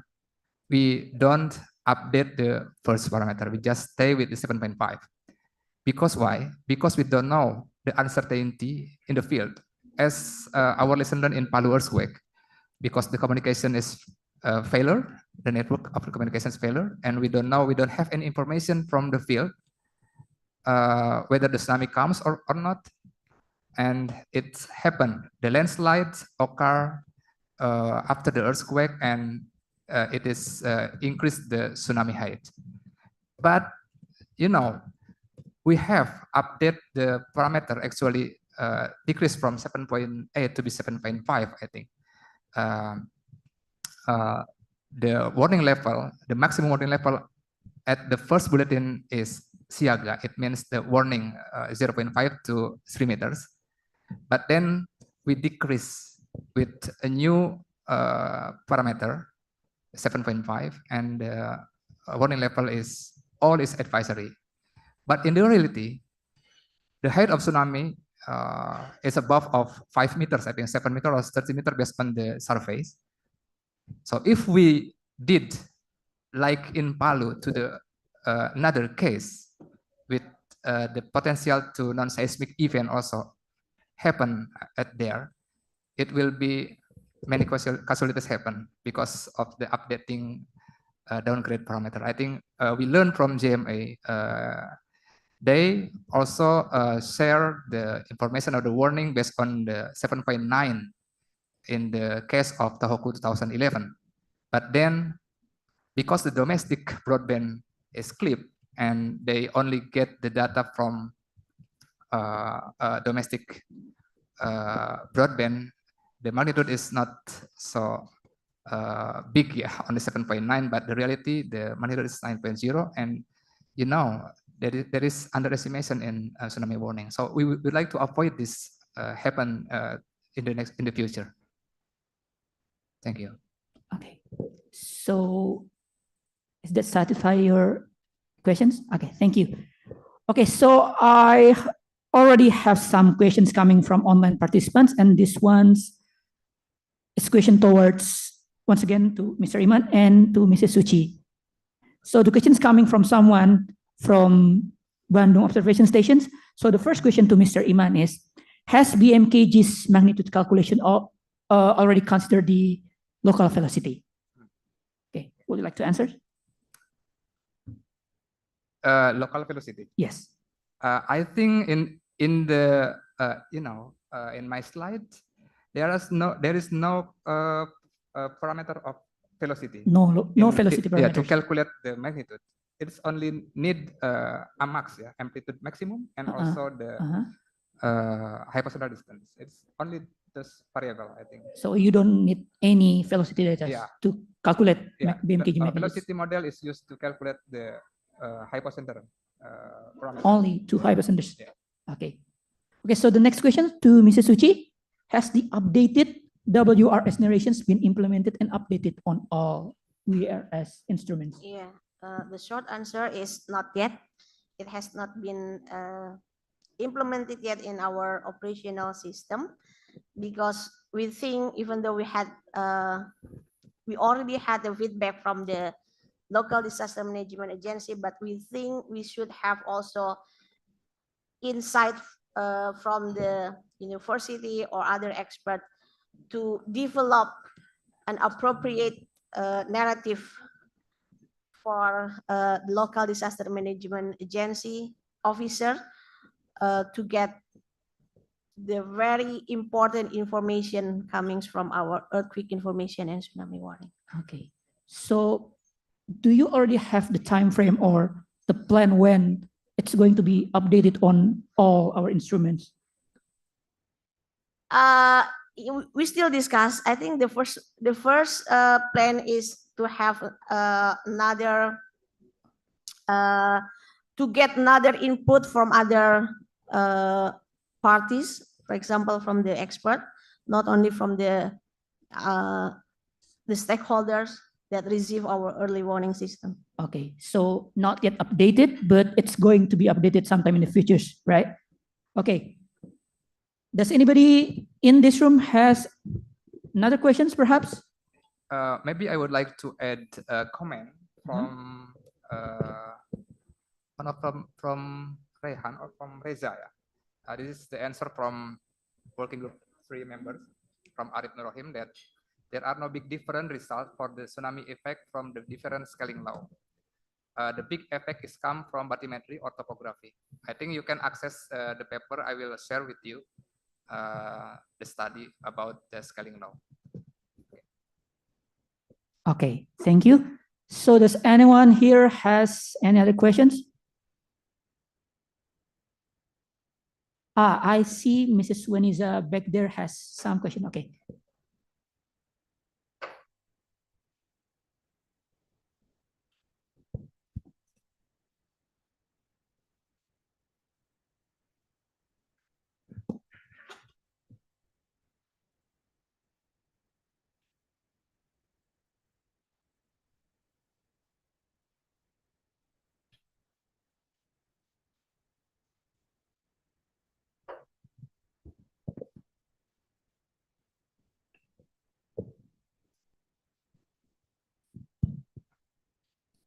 Okay, thank you very much for Mr. Arfan.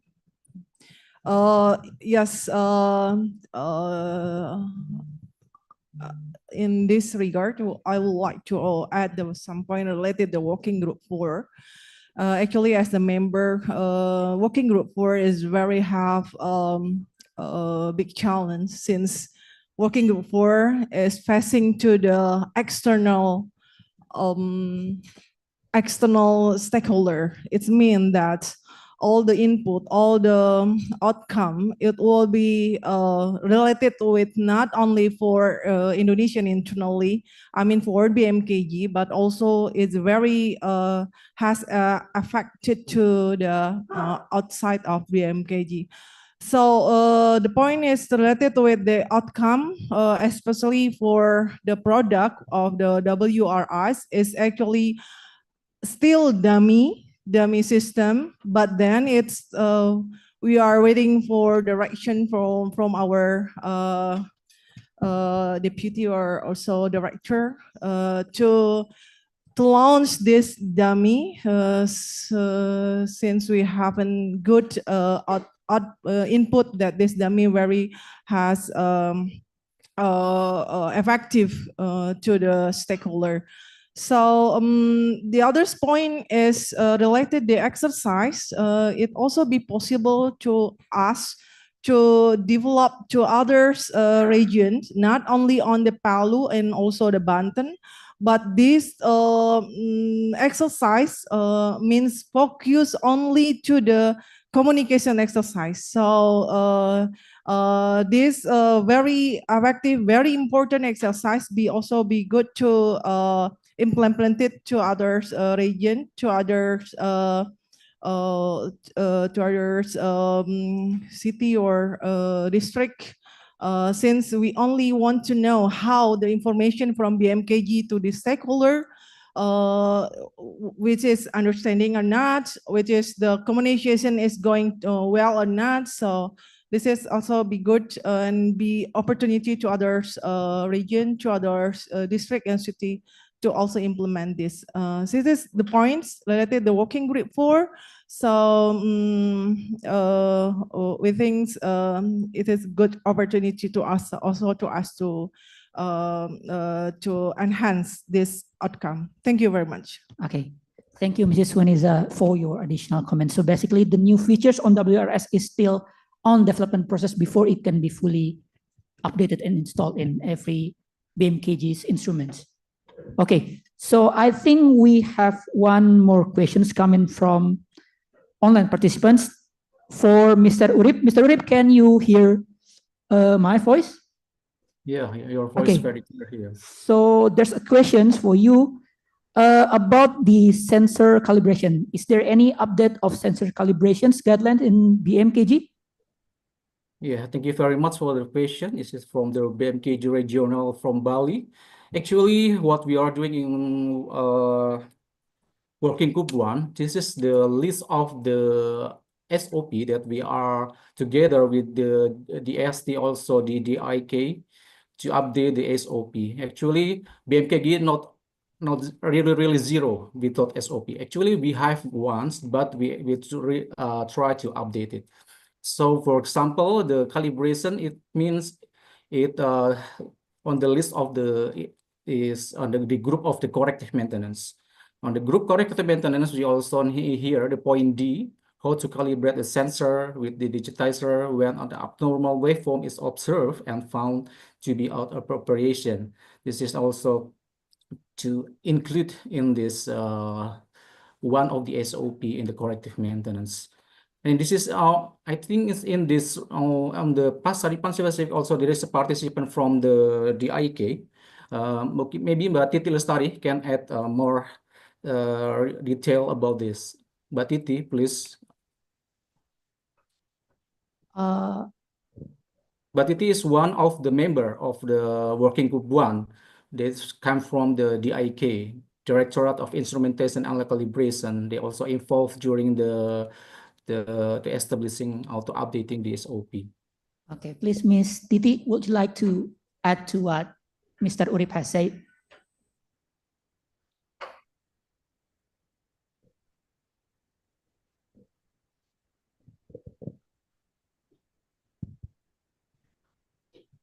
Yeah, thank you, Mr. Urip. We have updated for SOP or in my laboratory is called method calibrasi. We update the last December in 20 and 24, but not much change in from the previous version for the calibration method. You can contact us later for maybe for BMKG regional that has do the calibration for seismometer. The method of calibration seismometer based on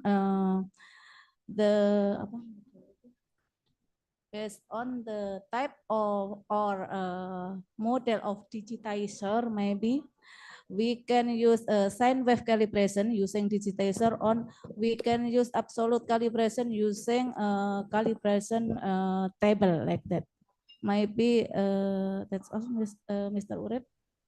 Okay, thank you very much, Bu Titi, for your explanation. That's all, Harfan. I bring back to you. Thank you, Mr. Urip, for your excellent answers. So I think we still have one or two questions before we wrap up this and move on to the next session. So is there anyone still want to ask questions? Anybody?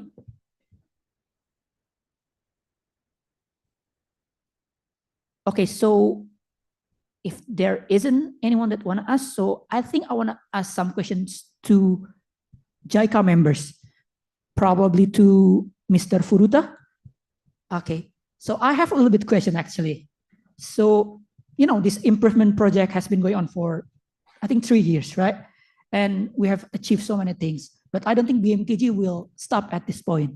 So my question is, what do you think should be the next step for BMKG to keep the improvements going on?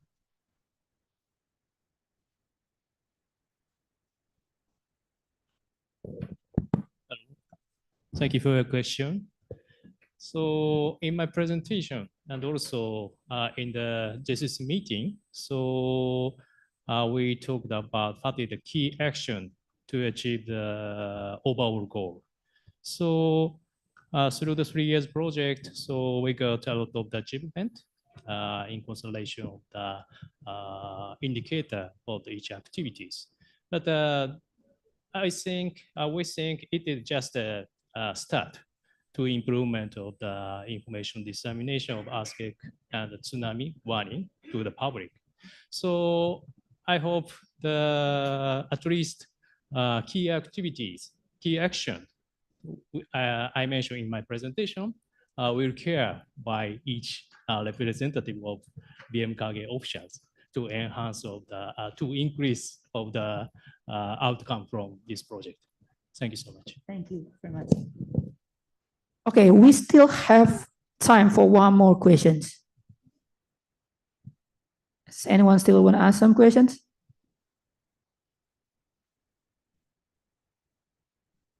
Anyone? Okay, so I checked there is one more question from online participants to Mr. Iman. So the question is, what is the difference between BMKG's magnitude and the previous type of magnitude that has been used by BMKG? And additional questions, actually. And what are the advantages of using the BMKG new magnitudes? Yeah, thank you. I already answered actually this question in chat box. Yeah, MBMKG use strong motion data to calculate the formula. And we know that the advantages of the strong motion data, the amplitude is not saturated even the location of the sensors close to the epicenter. So this is one of the advantages of MBMKG. And earthquake data also comes from Indonesia, so the formula will be in accordance with the decay correction or decay characteristic in Indonesia. And what else? MBMKG use the nearest station up to 6 degrees. So it means from the nearest data we can get as fast as possible the observation. I mean the amplitude. So it will it should be get the MBMKG is we will get the faster value from MBMKG if we compare to the MB, for example. MB is calculated starting from 5, but MBMKG is starting from 0, from close to the epicenter. Yeah, and MBMKG also designed for magnitude range from 5 to 8. Yeah, so it means it is good for BMKG that has responsible for informing the earthquake information starting from 5 magnitude.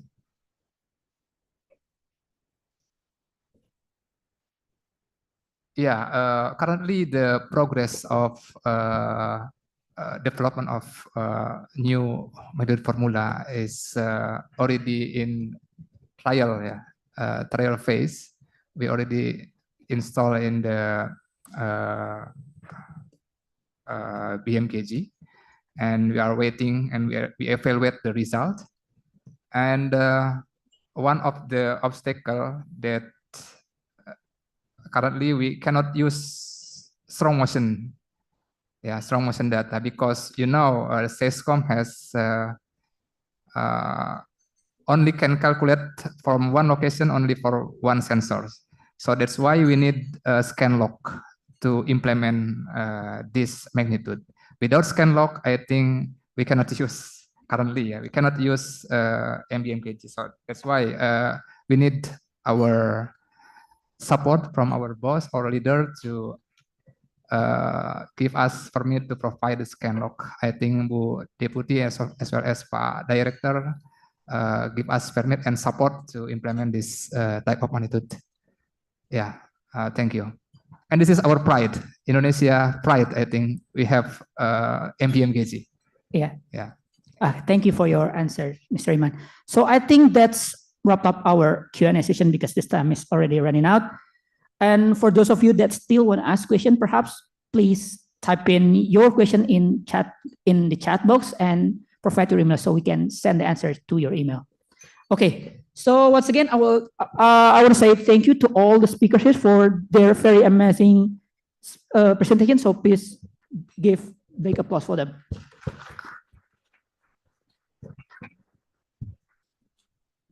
Okay, so we're going to skip coffee break because we have limited time. So we're gonna move on to the next sessions. So I would like to invite JICA experts, Dr. Nobuo Furukawa and Dr. Toshihide Kashima, to come forward. So Nobuo Furukawa will give presentation regarding the improvement of hypercenter determination in BMKG, while Dr. Toshihide Kashima will explain about strong motion networks and the utilizations of strong motions data.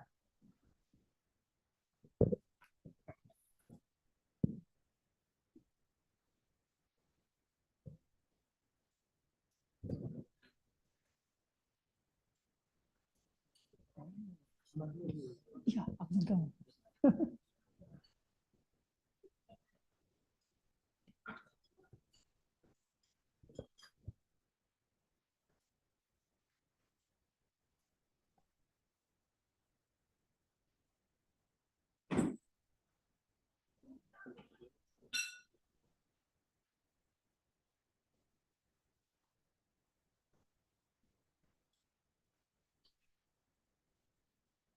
would you like to say something by yourself?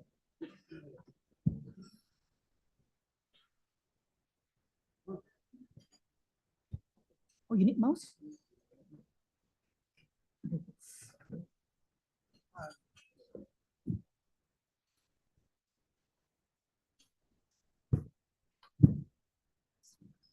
Dr. Kashima, right? Are you still teaching in IISE? Oh, already retired? Oh, still good stuff.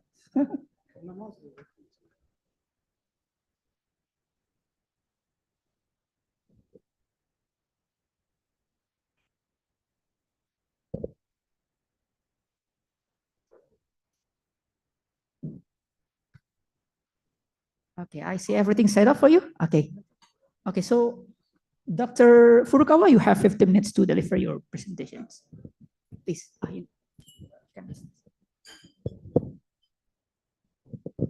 Thank you, Chairman.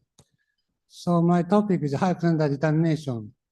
So I'd like to talk about how hypercenter determination in BMKG was improved. So point of improvement is as follows. So first point is epicenter distance limit, waiting on epicentral distance. So we had, because of the lateral heterogeneity, we had better to limit maximum eccentric distance. The second is the S usage. Before the project start, BMKG used only few S arrival times, but we had better to use S as well as P wave. And the third point is the fixed depth. So BMKG fixed a shallow event to the 10 kilometer, but it is not good. Concerning the cluster earthquake, there are many shallower earthquakes than 10 kilometer. And there's some case S identification is wrong. So because vertical component are used, so we should use horizontal component for picking S wave. And the filter waveform are used for picking, but the filter makes a phase delay. So we had better to use the unfiltered waveform and the misorientation seismometer and others.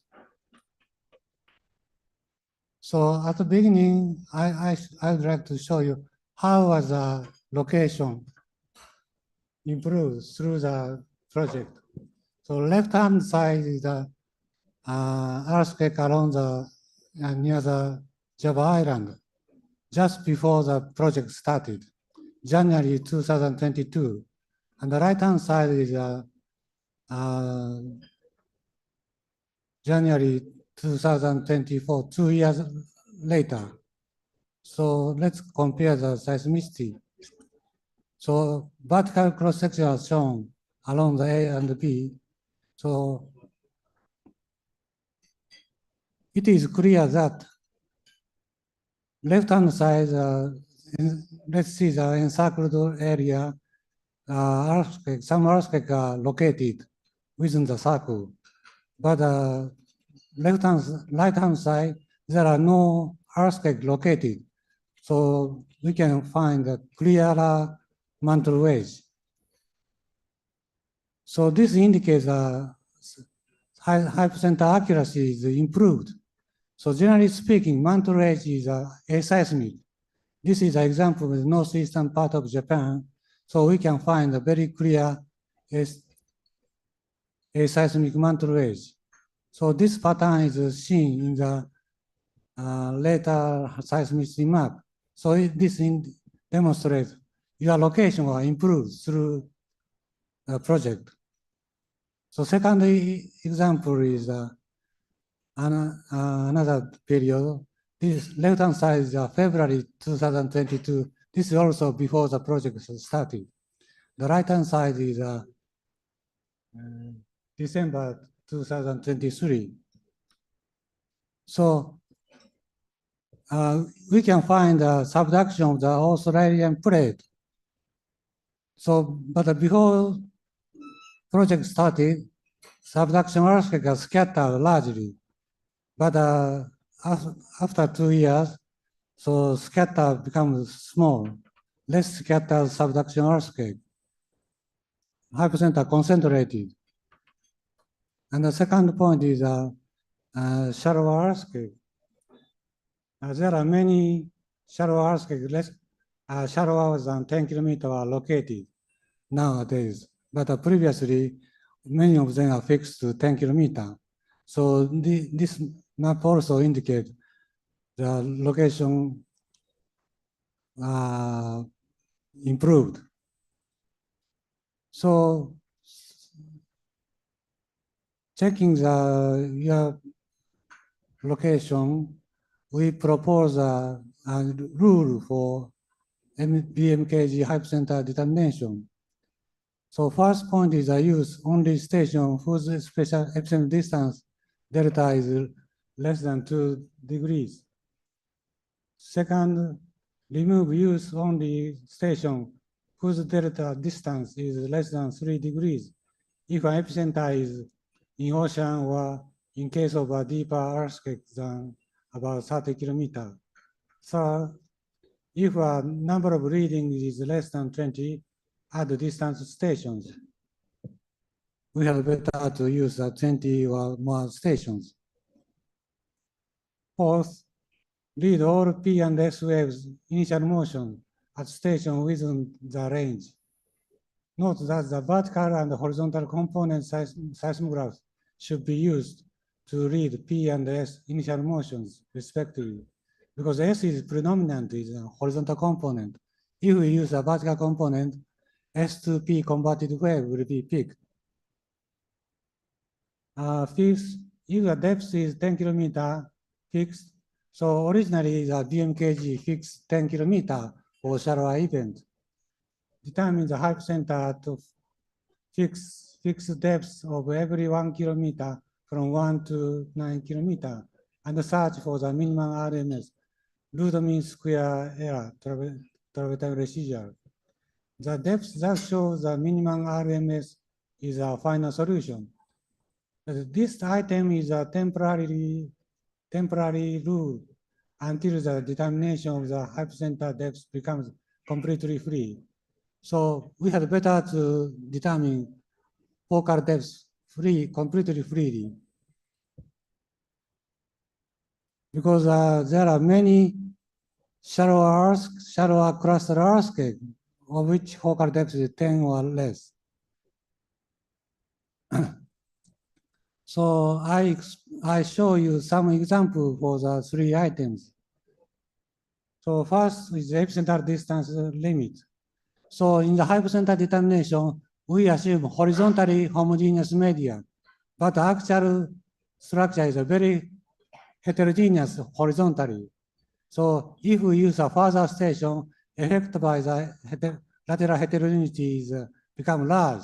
So in order to avoid such effect by the lateral heterogeneity, we had better to use only nearer stations. Therefore, it is recommended that the BMKG does not use data on distant stations and use only station of which epsilon distance is within a few degrees. So 2 or 3 degrees are preferable. So this is one example of earthquake. 2002 May, Halmahera earthquake, magnitude 5.7. So the upper figure shows the travel time residual. So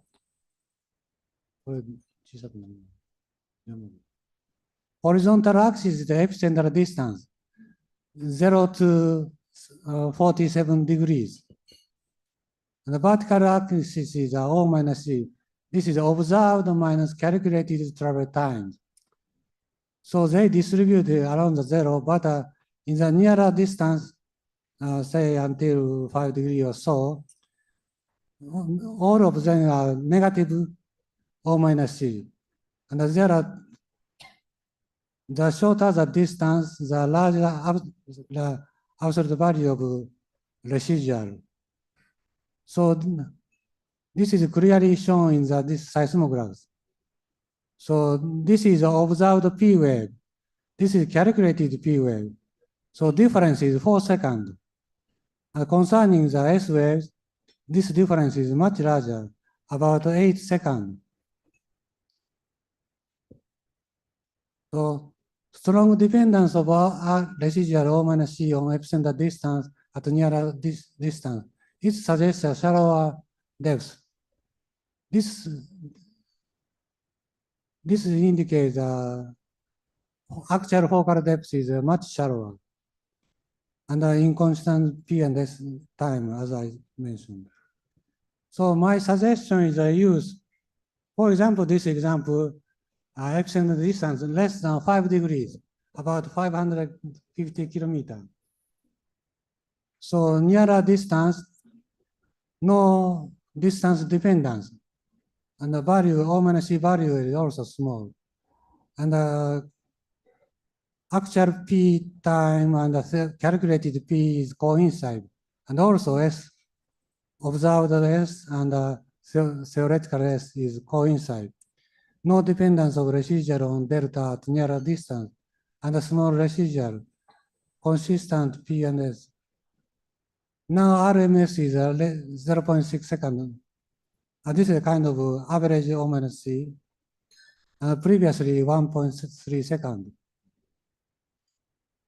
So second example is for S usage.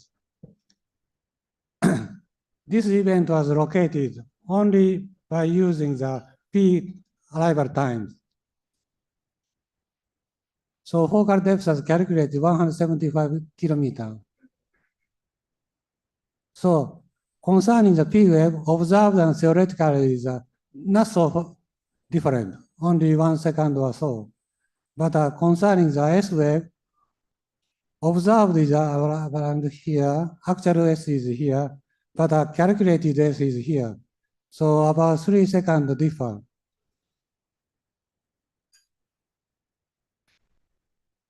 So my suggestion is, for simplicity, I added only 2 S arrival times at the nearest station. So P consistent and also S is a coincide, observed and theoretical. Since S minus P time constraints hypothetical distance, it improves the focal depth and the location of an offshore earthquake too. So now depths become 159. Originally, BMKG depth is 175. 5 centimeters. And the third point is a fixed depth. So as Bal-san also explained you, so BMKG fixed at 10 kilometers for shallow earthquake. But if we see that this residual plot, there are some trend. So strong dependence of residual on delta, the epsilon distance. It suggests a shallower depth. This indicates the apparent velocity. Apparent velocity is slower. That indicates the actual hypocenter is much shallower than calculated. Actually, if we fix the focal depth 5 kilometers, there are no dependence. So, and RMS decrease originally 0.2 seconds, but now location is at 0.1 second. So it will be possible to calculate the focal depth freely. Therefore, depth should be obtained totally freely. So this is a latest example after my arrival this week. So February 2027. So this is a reduced travel time curve. It can show the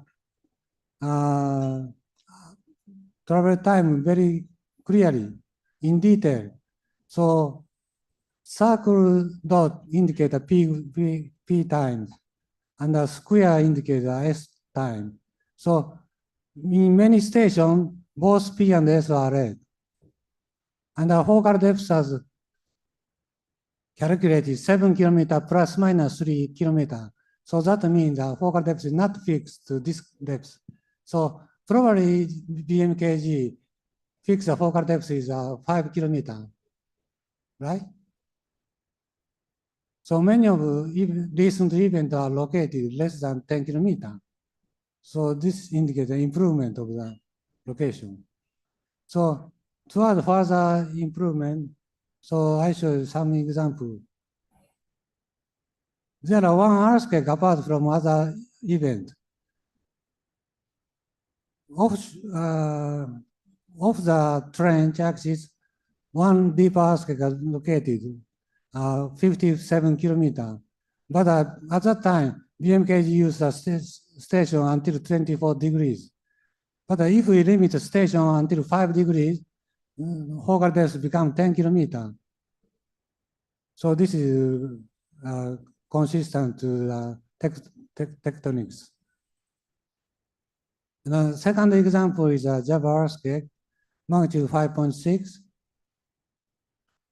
So this is a BMKG main shock, and it's after 24 hours aftershocks are located here. So let's see the cross section along the A and B here. So mechanism is a thrust. So one of two nodal plane should be fault plane. But from BMKG data, we can't tell which is a fault plane. Therefore, I relocated by using the only nearer stations less than 2 degrees. So cross-section AB, focal depths are hypercenter concentrated. So we can say this is a fault plane. This corresponds to this northeast dipping plane. This is a fault plane. So if you make a further effort, we can get a much precise location. Then it's possible to obtain the fault plane of smaller scale. Thank you.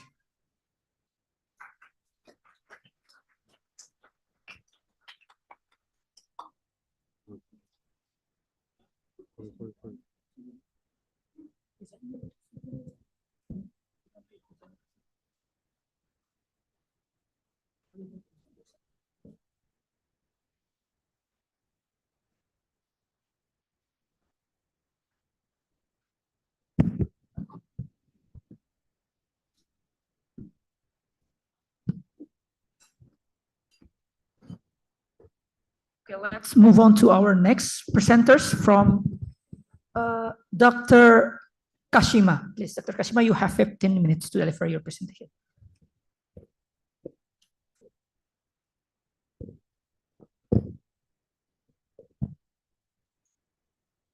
Thank you. So, my name is Toshihide Kashima. So I was a research engineer of International Institute of Seismology and Earthquake Engineering. Maybe some of you know well. And after retiring, I'm visiting researcher, visiting research fellow at IISc. So today, I'd like to talk about the strong motion networks and the utilization of strong motion data, my field. So contents will be between the background and the conclusions. I prepare two topics with other background.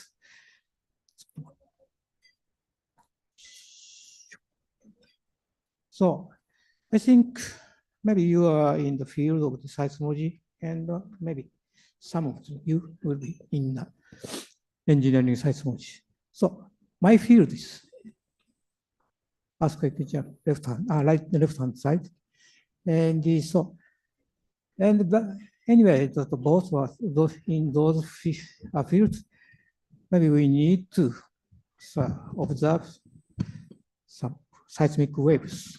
So, but there are small difference. Maybe targeted frequency. So maybe you need low frequency and high sensitivity the sensor. So, and in that case, you need to measure displacement or velocity. But in the engineering, we need high frequency and large amplitude records. So for that purpose, we use acceleration. So maybe this region we called strong motion observation. So in between seismology and earthquake engineering, we have some other in between engineering seismology field. So today I will talk about this one, this region. So about the strong motion networks and databases. So actually in the world, we have many strong motion networks and databases I'd like to introduce one by one, not one. Yeah. Especially in United States and Japan. So in United States, so in United States, they started some strong motion program in 1930s, so almost 90 years ago. So currently, they have major networks. I'd like to show you the two major networks. National Strong Motion Project by United States Geological Survey, USGS, and the California Strong Motion Instrument Program, SISMIP, by California Geological Survey. And so I guess here is some number of stations and many stations they have. And another point is they are some geological survey institution of geological survey, but they have also about the strong motion stations for the structures. And in NSMP, also in SISMIP, they have 270 buildings to 26 dams, and so civil structures or buildings are also targeted.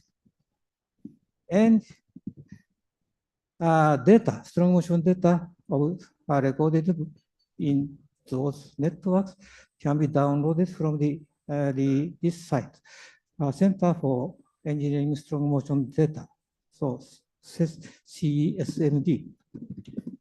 So this is a cooperative center established by USGS and CGS to integrate earthquake strong motion data from SISMIP, NSMP, and INSS. So maybe that you can find. So maybe you need to be registered, I think, but you can download all data from those networks. And so this map shows number of station locations of the strong motion stations by USGS and by CGS in California.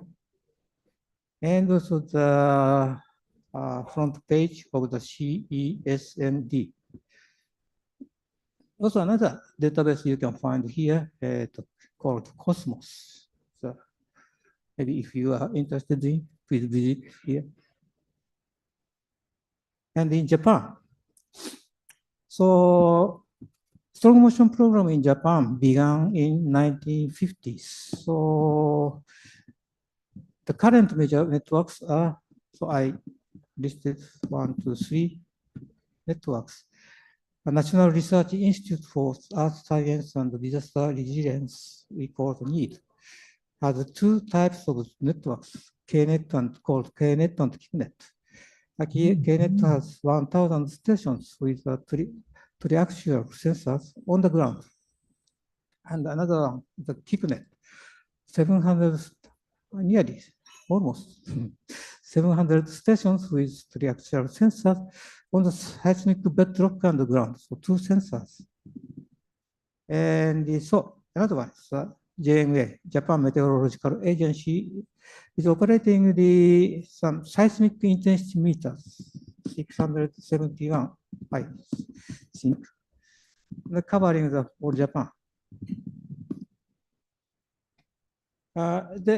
Actually, seismic intensity meter is a kind of strong motion instrument. Maybe mechanism is the same. So, and another network is each local government. We have in Japan, there are 47 prefectures. Each of them has own seismic information network for emergency response. So they are using also in seismic intensity meters. There are nearly 2,900 seismic intensity meters in total.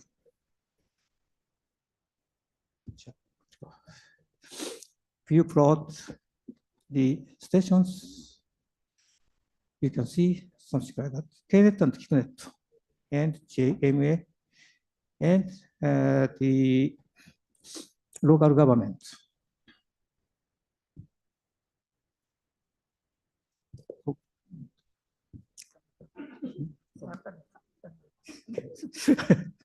And so digital data availability. So about the KNet and KNet, we can download all data at this site, this website. It has some, not here, but it's a search interface. And but user registration is required, of course. So but no, so maybe so we can do. And digital data of JMA seismic intensity meters, some are available from the JMA website. And edited data are released on DVD, using DVD every year. Annually, they publish the DVD. And also about the digital data from local government networks. Some are available on JMA websites in case it's a very large houses. Strong data, maybe that with the high intensity. And also they included in DVD. Others, in the world, we can find several networks. So in Greece, Iran, Italy, Turkish, Taiwan, New Zealand. So I could find some websites for those networks. And also maybe there will be Chile, in Chile and Mexico. They had networks, and I couldn't find some website, but they may have. Also, as an example, maybe in Europe, so you can find some. About the strong motion data, you can find such website, Engineering Strong Motion Database, ESM. So ESM provides strong motion data in the European, Mediterranean, and the regions and the Middle East, including Greece, Italy, and Turkish. So total stations here, in total 4,705 stations, mainly in the Turkey and the Greece and Italy. So next topic is utilization of the strong motion data. So, Dr. Kasima, you have 5 minutes left. 5 minutes left. That's right. So I have to go quick. So I listed.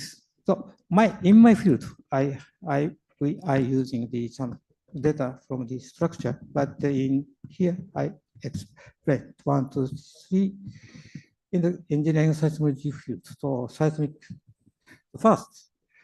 So as you have already, so JMA collects the seismic intensity information and published seismic intensity map like that from using the data from the intensity meters. So total 4,000 or more.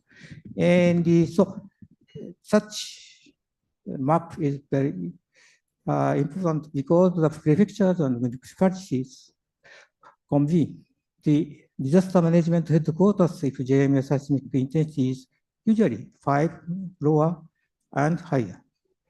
Maybe it depends on the such guideline in each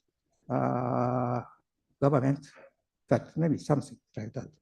So, and about seismic intensity, I don't have time, so maybe we use the Japanese own seismic intensity. So up to the 1 to 7, but 5 and 6 divided into 2, so in total 9. 0 we have, so 10. So compared with the MMI and MFK, something like that, based on the peak acceleration. And another example is and after releasing the strong motion data, digital data, for example, IIC, we issues prompt report using the strong motion data, Keynote, and JMA. So such PGM map, PGV map, or some other attenuation curve, attenuation relationship, and some other response spectrum. Do you know this response spectrum? It's very useful to the estimation of the damage around by the strong motion. So such information will be very useful. So So how we have to conduct our investigation activities. So for the decide, we have to do something. And also this is the Japanese aspect, also in the aspect overseas. So in this case, the Taiwan aspect, we could obtain such strong motion data, so we could do same things, something like that, compare with some design spectrum, something like that. So we could imagine so what happened in that area. The another is the important portion, the ground motion prediction equations. So GMPE we call it. Now we say GMM, but GMPE is some equation to predict the ground motion at some site. So to predict the PGA, PGB was response spectrum at seismic intensity or something like that. So about the source, we consider some magnitude of, in some cases, fault type and the path. So the combination of the effect of the source and the path and the site effect. So, and about the path, distance was about the area and site effect. Some choice, we will consider soil classification or some the value VS30, the shear wave velocity. And so applicability. So the important thing, applicability depends on the range of the parameters for strong motion data used to generate create such equation. So the problem is you can find many hundreds of equations of the ground motion to predict ground motion. So as an example, I show you some from Japan. C and Midorika often we use the equation. So something like that, we can find the relationship between the distance and the PGA in this case. So another example is BRI is my institution. It's a proposed empirical equation for long period ground motion. So something like that. A little bit complicated.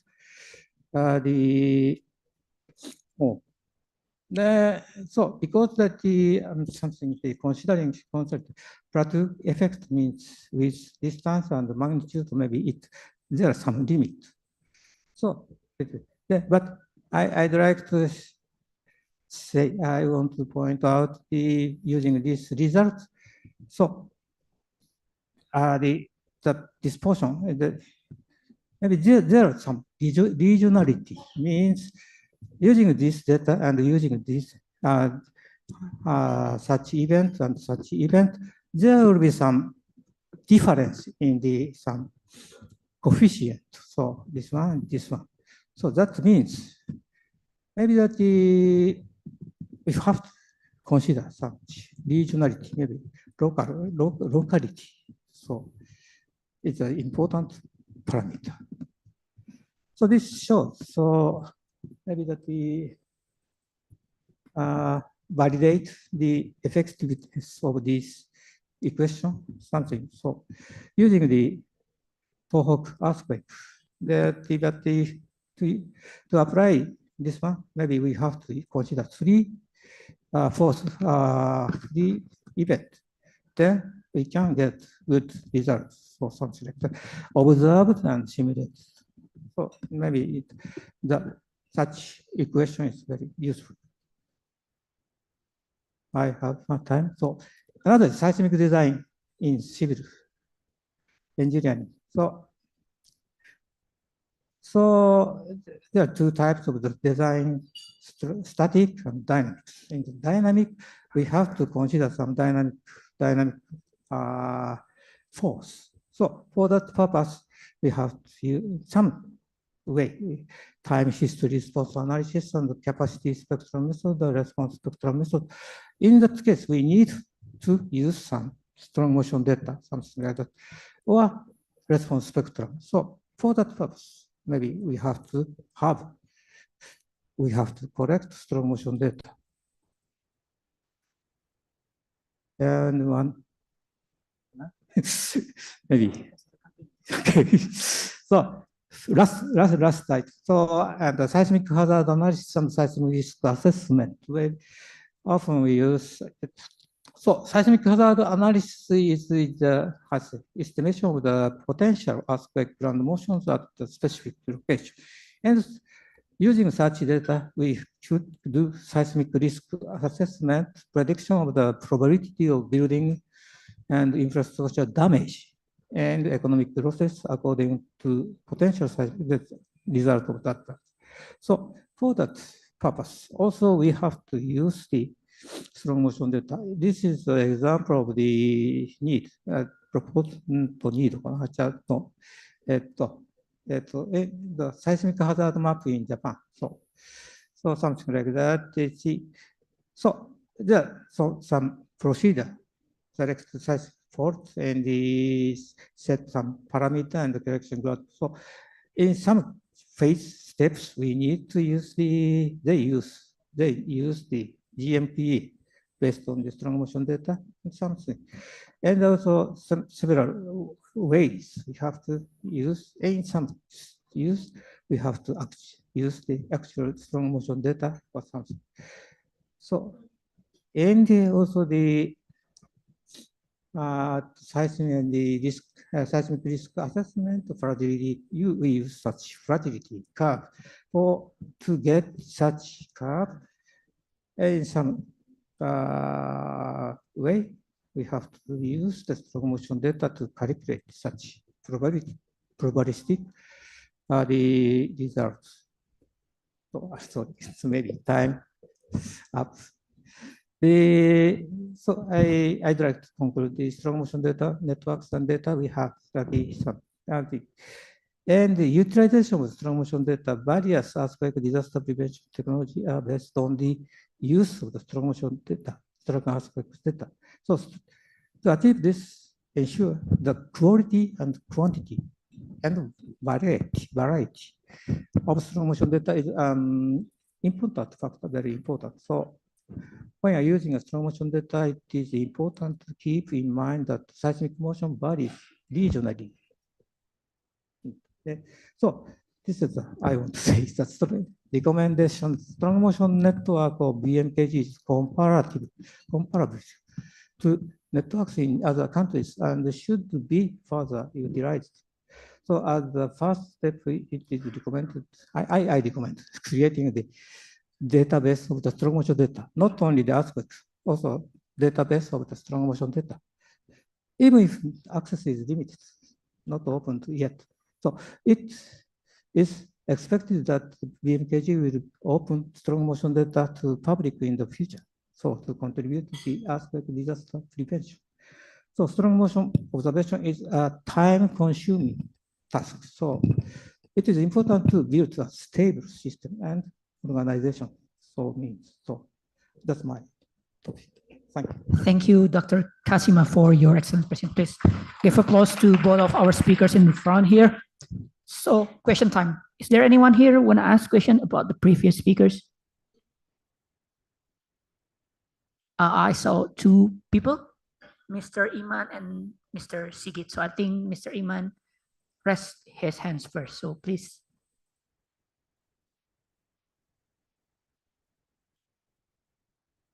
Yeah, I think we still have time for 3 questions. So probably Mr. Iman, and then after this, Mr. Sigit, and then the next is gonna be the lady back there.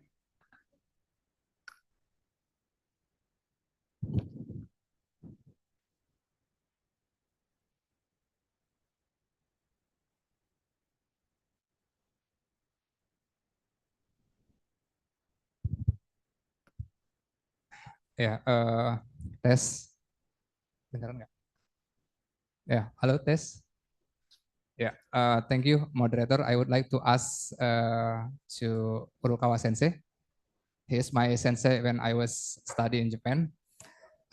Sensei, it is a good presentation, I think, because your presentation will increase our accuracy, especially for hypocenter determination because we have target in our strategic plan, yeah, to have about 90-something% to for the accuracy of hypocenter. If we use, you suggest that if we use station with the distance within 2 degrees, yeah, I saw your presentation before that we will increase hypocenter depth accuracy. I think it is also good for us to implement and adding the S-phase in analysis. But our system in SciScom for hypocenter determination, we also analyze the magnitude in the same system. Yeah. So if we, I mean, when we determine the hypocenter, the magnitude will be calculated based on the station that's already picked by the operator. I mean the phase, the phases. So if we only use the distance of station until 2 degrees for the big event, we will lose for the calculating stable magnitude because the magnitude will be stable if the contributor is large as possible. Yeah. So do you have any solution for this? We want to increase our hypocenter parameter, but also we would like to have a good magnitude or stable magnitude in this case. Thank you, Sensei. Thank you, Iman-san. Okay. So that problem will be solved by using the new magnitude proposed by Kamigaishi-san. So magnitude and hypocenter determination are separated. Yeah, I know in HyPOS in JMI, JMI has separated system to calculate magnitude and calculate hypocenter, but in BMKG we only have SciScom and calculate them parallelly.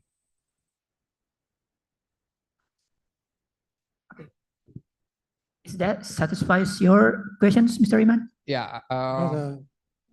So, yeah, you want to calculate the magnitude additionally, so you can extend the distance a little bit, 5 degrees, 6 degrees. But many of large earthquakes are located by using the 70 degrees, 100 degrees, extreme case 180 degrees, all stations in the world. But if you limit the maximum distance shorter, the hypocenter will be improved a little bit or largely. So you can consider if you really need to calculate a body wave or magnitude or some other magnitude, you can include several further stations. So it means, should we separate the system? Because effect by the further station becomes small, but presently effect by the further station is very large. Okay. Okay. Since you might add some answers.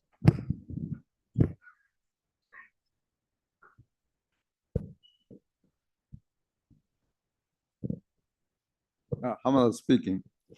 I think basically BMKG need independence from SciScom. That means only the SciScom will make the phase data, amplitude data, and export this data to other system. Other system means that even the same in the SciScom, you prepare the new hypocenter location or magnitude determination program inside. Then you will independently locate the hypocenters and magnitude by your own taste. So maybe this limitation of the SciScom is very severe. So finally, you must make the independence. Okay, thank you. I understand what you mean. Thank you, Pak Hamada. Okay, Thank you. I think that satisfies your questions, right, Mr. Iman? Okay, so we're gonna move on to the next question. Mr. Sigit, please.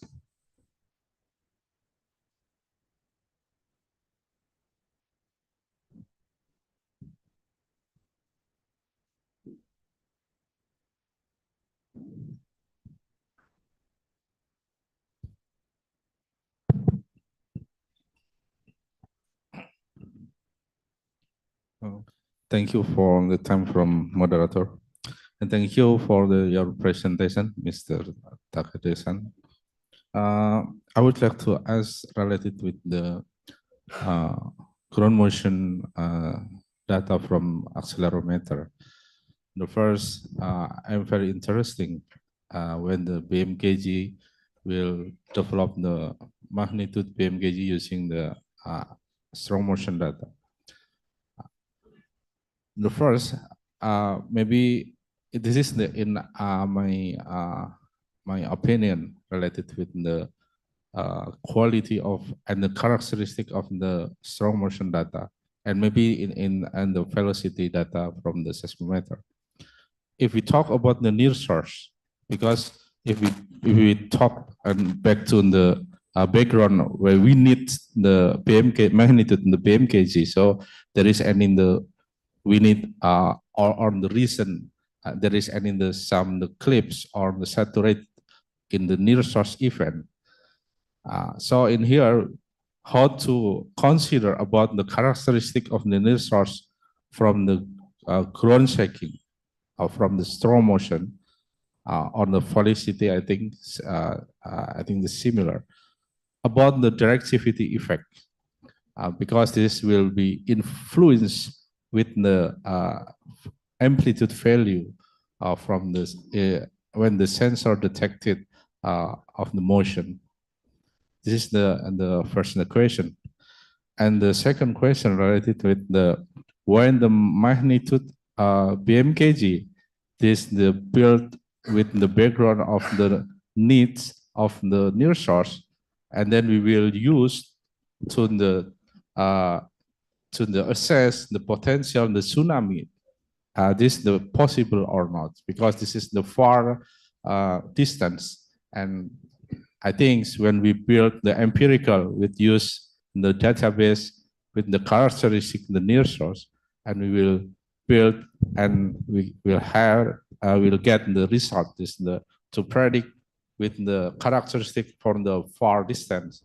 How about this? So when effectively and then the effectively of the empirical with the consider about the characteristic of the amplitude from the near source of the strong ground motion. And then the last question related with the we have the issue related with the noisy. I think the background when we place or install the accelerometer, this is and in the maybe little different with the seismometer. Because the accelerometer is probably maybe we need to have to put in the noisy location, like in the urban area or there is many transportation and noisy, and we cannot the condition cannot be cannot avoid that the interference of the noise from the environment. How to make the there is to be accepted there is the no any false or wrong with the installation the accelerometer in the urban area with the many noisy, and we make the correlation the quality data of the strong motion. So this is that's all of my question. Thank you very much. 3 questions for Dr. Kasma. Thank you. But, okay, about the noise. So, in the field of, I talked, maybe noise is not so big problem. Maybe we are using so large amplitude data. But in case of this, so So yesterday I talked, about the noise. So yeah, and it also depends on how to say some noise. Two types of noise. So ambient, like ambient vibration, maybe the human activity or some traffic or something. It depends on it. So if your ground condition is not good, maybe noise becomes very large. So in that case, maybe we do something. We look for much or quiet places. So we have maybe that in the engineering we move to in the for instance building or something. But anyway, basically in the engineering field, we don't care about such noise. Like usually we use large amplitude data. So in this case, noise doesn't matter. And about the strong motion data and the magnitude, relationship magnitude, it's not out of my field. So maybe Kamigai-san can respond.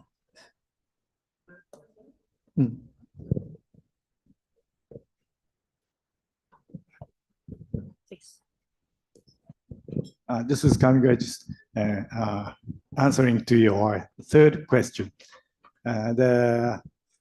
Where to install the strong motion meter, it depends on the purpose of the observation. It's related to the difference of strong motion meter data and the seismic intensity meter. Seismic intensity must be placed where the human lives. Otherwise, it doesn't make sense. That strong motion meter is in Japan, mainly for the magnitude calculation. So it should be installed in a remote place. So you have the network of the strong motion meter and the seismic intensity meter. Like this, the installation place must be clearly discriminated depending on the purpose of the observation. This is my answer. Okay, I think that satisfies all of your questions, right? Yes, so you recommend if there is any the two type, intensity meter and accelerometer. Accelerometer should be placed in the remote place, and then the intensity meter with the low sensitivity could be placed in the urban area or the city, right? That's right, and because the seismic intensity meter is cheaper than the strong motion meter, and you can increase the number of the seismic intensity meter. That's the purpose of the seismic intensity observation. Larger the better. And in Japan, every municipality has at least one seismic intensity. So in Japan, from the accelerometer cannot contribute directly to engineer, but only to support of the determination of the magnitude in JMA. Mainly used in JMA for the magnitude calculation, but also it is used for the earthquake engineering. It depends on the purpose. If it's record very precise strong motion, very close to the fault, it is very valuable data. And then for the earthquake engineering. Okay, thank you. Okay, one last additional comments because we need to move on to last questions. Just to add a comment, it is you should clearly distinguish earthquake source monitoring network and ground motion monitoring network. The role division of PGT and PSGT is very good. Thank you. Thank you. Okay, so we need to move on to next session, but I think we still have time for One lady back there. One last quick questions, perhaps. Please.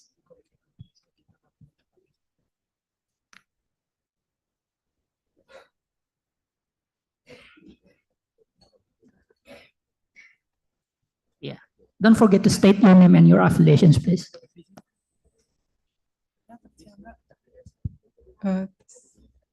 Good afternoon, everyone. Thank you for the occupation. To me, to give a question. My name is Tazkia Ramadhani. I'm third semester from STMKG in Geophysics major. I have a question for Mr. Nobuo Furukawa. A question is regarding the use of S-wave in the process. In the case of the Bandasi earthquake on May 10, 2022, the RMS increased slightly from 0.8 to 0.9 after incorporating S-wave readings. Could you kindly explain why this increase occurred? Does it suggest a trade-off between additional data and residual variation, or are there other influencing factors? That's for me. Thank you. Okay. Yeah, I think it's for Dr. Furukawa. It's very specific questions, right? So it's about the S-wave observations during Bandasi earthquakes, right? So I think that's the questions, Doctor. Yeah. Show which slide? No. Sure.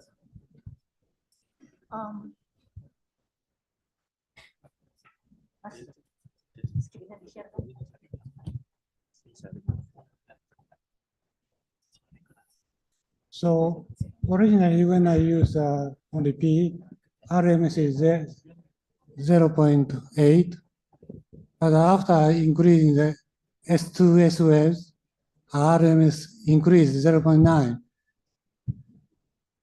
This is because S time is not completely satisfies the observed.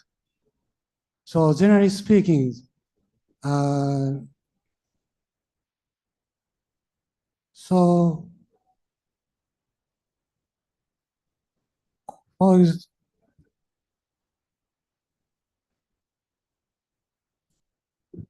difference is very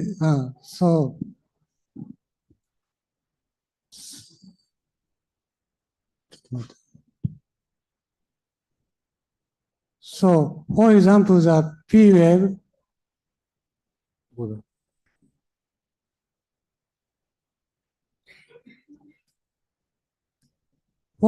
P wave originally theoretically is faster.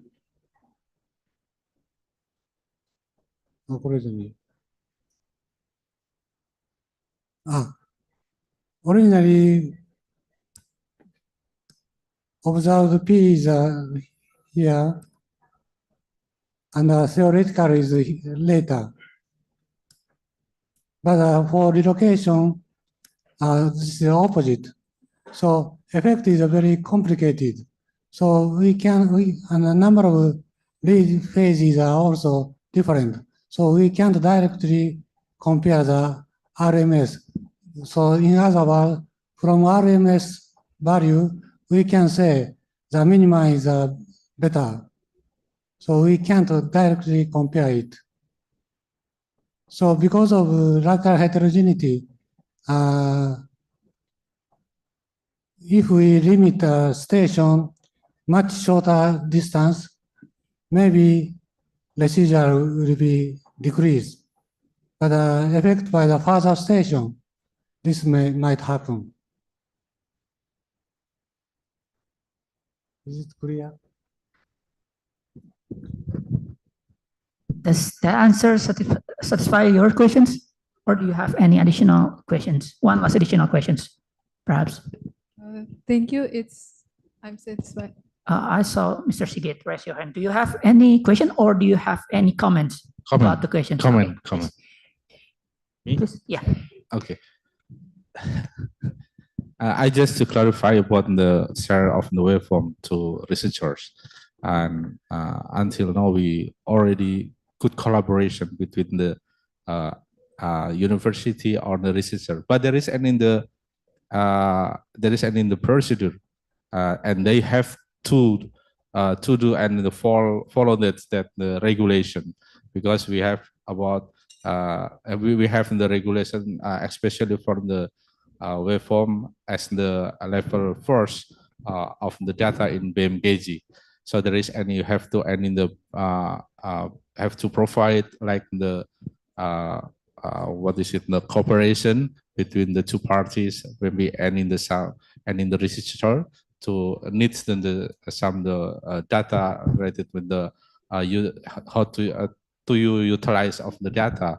So they have to make the like the cooperation between researcher and the BMKG, or maybe others private and the BMKG.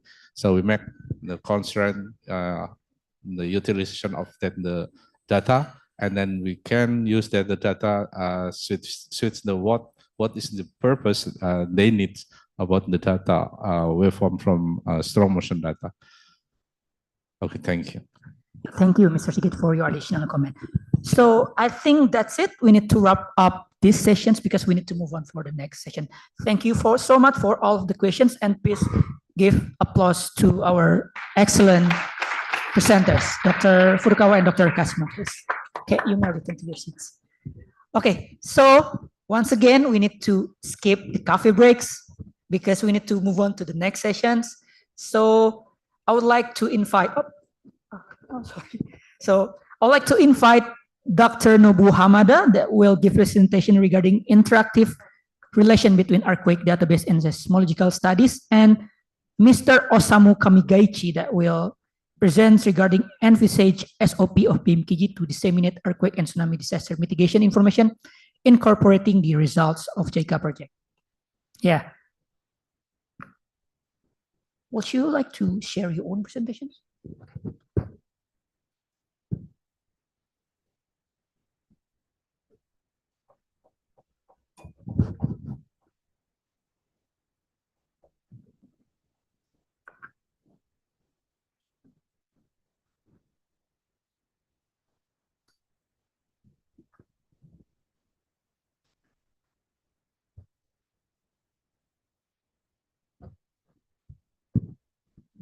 You ready to start, Dr. Hamada? Yes. Okay, please, you have 15 minutes.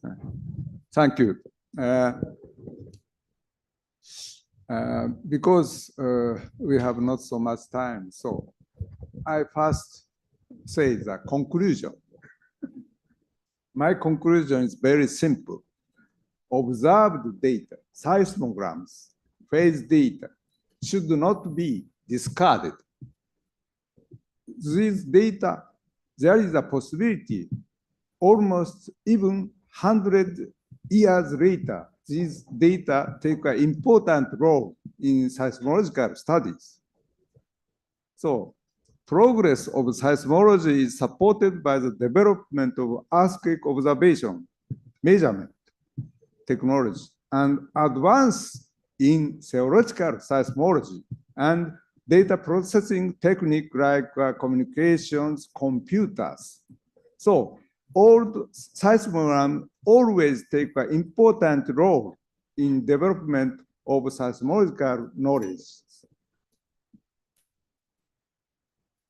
As an example for my conclusion or my insistence, I introduce the example of the 1923 Kanto earthquakes. That is the largest disastrous earthquake in Japanese history. It claims 100,000 deaths, mostly by fires, and also 300,000 house collapse, and also it's affected the metropolitan area. So economic loss is huge. It is 4 times of annual budget of that Japanese government. So in that case, severely affected area is indicated around the metropolitan area. Also, at that time, most of the Japanese houses are wooden-made, so many wooden-made house collapsed, and also many people around metropolitan area tried to escape from the earthquake-affected area to the local city. So the people rushed to railway stations. So this kind of the scene is very rare in Japan, but I think in this country, maybe 20 years or 30 years ago, a similar scene can be seen here.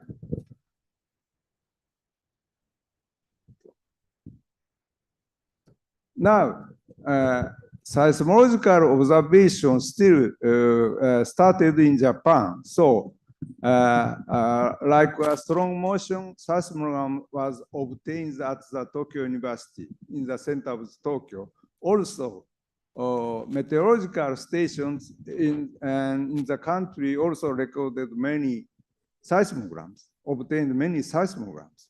But some stations failed because the seismometer is toppled down. So that is the central Tokyo JMA office failed the record of the seismometer. But majority of the station recorded the earthquakes. Of course, only initial part because the earthquake is huge, so largest amplitudes cannot be measured by the seismograms.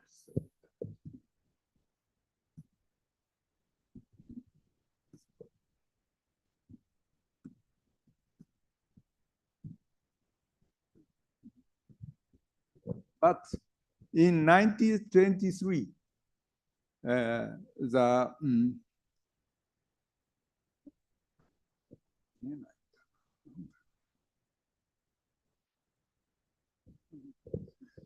1923, seismology is now in infancy or childhood. So, and plate tectonics is not exist. And also, earthquake relation between the earthquake and fault is not clear. The mechanics of force acting on the hypocenter is not well understood, and no computers. So many data is obtained, but these data cannot be fully utilized for investigation. But still, some seismologists, pioneer seismologists, try to find the mechanics of the earthquakes, like Professor Shida of Kyoto University makes the fast motion distributions, and he gets the nearly almost like a strike slip focal mechanisms, but it is not so strict, but still pioneer tried to understand the earthquakes.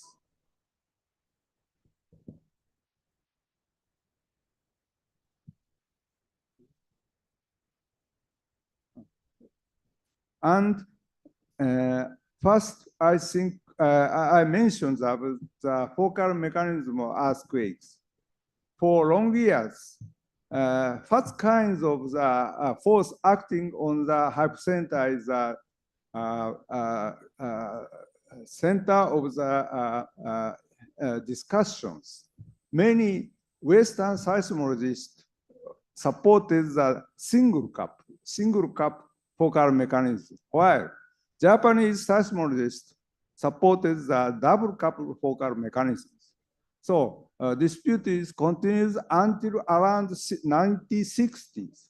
But finally, advancing observations, especially the amplitude distribution of S waves, double couple is right model.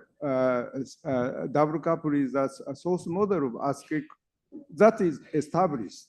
Also, almost similarly, theoretically, it is also proved by Japanese and American seismologists. So at that time, after 30 years, more than 30 years, earthquake mechanism is revealed. Then try to make studies about focal mechanisms of Kanto earthquake with made around 1970 by Professor Kanamori. He accumulated all the up and down initial motion data from world and plotted it and make the mechanism determine the solution. And he determines the reverse fault with large strike slip component mechanism. So mechanism of Kanto earthquake is found almost 40 years after its occurrence. If data is not exist, it is very difficult to know this mechanism. And also, in 1970, the plate tectonics already established and accepted by many scientists. So this earthquake is interpreted as caused by the subduction of the Philippine Sea plate to continental Asian plate. So these things was identified even almost 40 years later. So data is not exist. It is very difficult to know these things.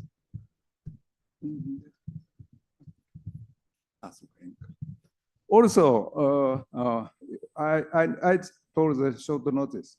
Not only the seismic instrument, but also cluster movement or geodetic observation is also conducted after the earthquakes, and horizontal and vertical displacement caused by the earthquakes is very precisely investigated, surveyed. But interpretation needs about 40 years after, because ground deformation theory was developed almost around 1970s. So it is possible to theoretically calculate the ground deformations. And first it was forward modeling. And later it became the inversion method was applied to this data. So decent fault model is like this way. Huh? 5 minutes, okay. Enough. And also, strong motion about the study of strong motion also conducted nearly around 1990 or after, because synthetic seismogram synthetic technology and computer speed is enough to analyze this waveform data. It is almost more than 50 years later. So very complicated using this seismogram is, for example, interpreted as converted to the ordinary waveform, like Professor Takeo and Kanamori. So, and many engineering seismologists also enter the similar analysis. And most recent one is presented by Kobayashi and Coquette. This is a combination of the strong motion data and geodetic data, and they find the two asperities is the cause of the main cause of the earthquakes. Then, aftershocks distribution, it was identified almost 80 years later, because JMA digitize all the notebook, logbook of the observations and located aftershocks. So this kind of the aftershock distribution is obtained only 80 years later. And if the old seismogram remained, there is another possibility will be expected, because this slide shows a seismogram obtained by mechanical instrument. But this is emulated waveform obtained from the accelegraph 40 years later. But these very much resemble to each other. It shows that epicenter is very close and magnitude is almost same. It means a possibility that only waveform data, we can estimate the hypocenter even without determining the hypocenter location. So all these data remain. There is a possibility. It contributes to the development of seismology. So that is the conclusion similar I make the last years. Not only the seismogram. Seismogram is already scanned in BMKG and on the database. But I'm not sure that these documents in a storehouse. I think we should please scan all these data, and necessarily it should be digitized. I think golden egg is included in this data, meteorology, climatology, or geophysics. So, and I think BMKG have enough human resource. But problem I feel is that BMKG have lots of meetings, 5 times or more meetings in BMKG than JMA. So if you reduce the number of meetings, you have enough human resource to do these things. So that is my conclusion. I prepared more 3 interesting slide, but it may be you should read after during this session. That is the end of my presentation. Thank you. Dr. Hamada, for your presentation, especially for your last insights. Okay, so we're going to move on to Mr. Kamigechi. Are you ready to present your presentation? So we'll have another 15 minutes for Mr. Kamigechi.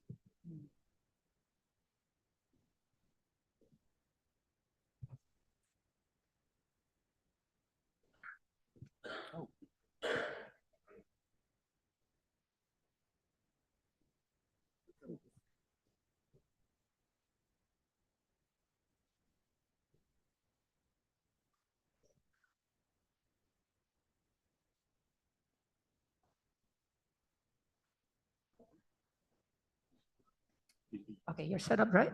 Okay, you have 15 minutes. 15? 15 minutes.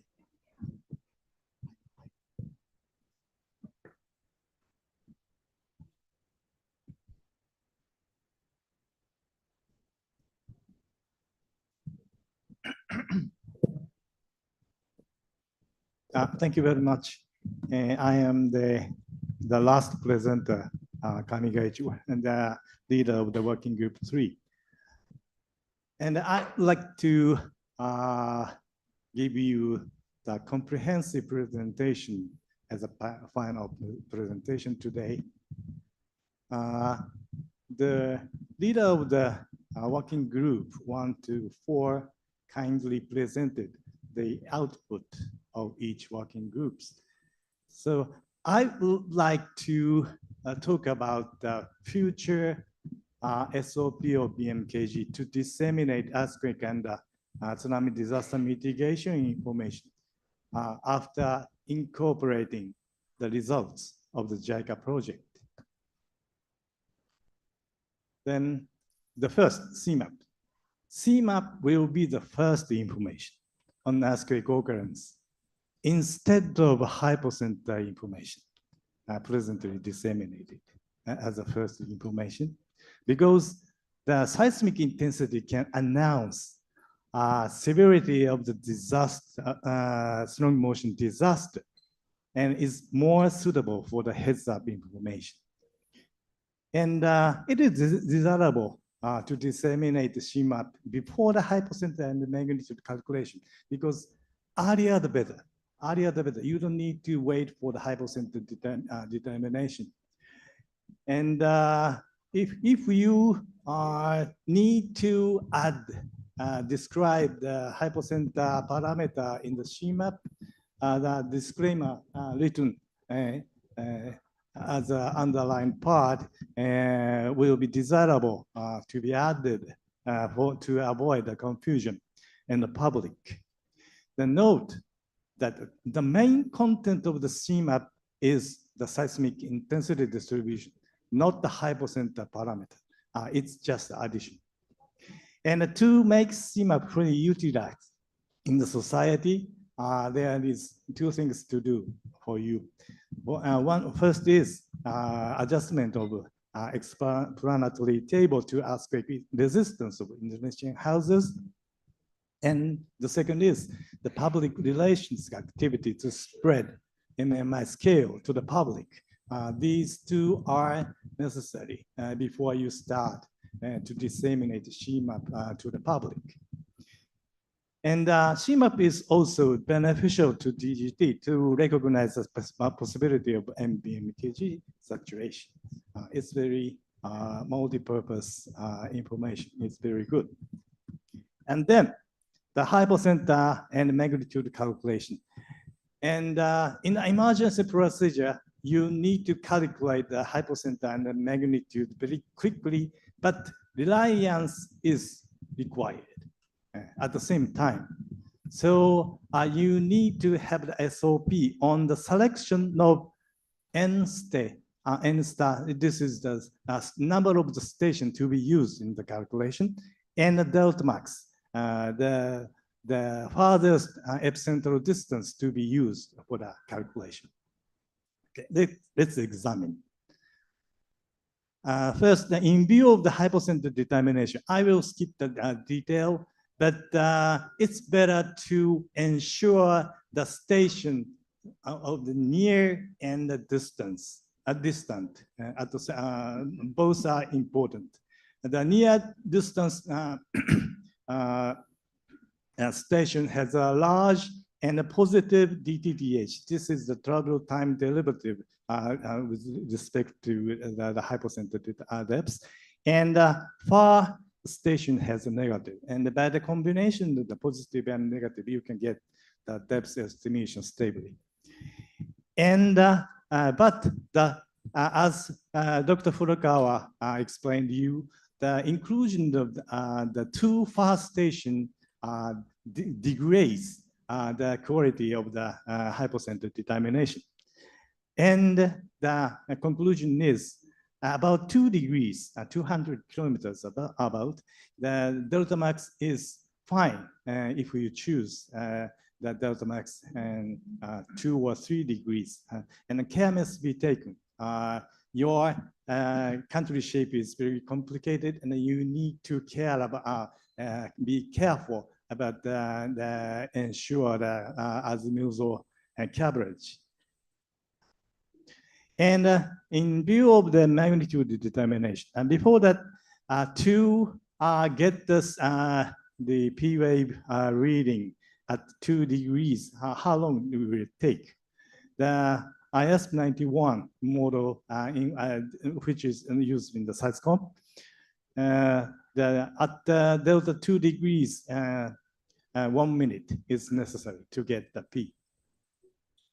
And considering that the rupture duration for the magnitude 8 class earthquake has rupture duration on about 1 minute.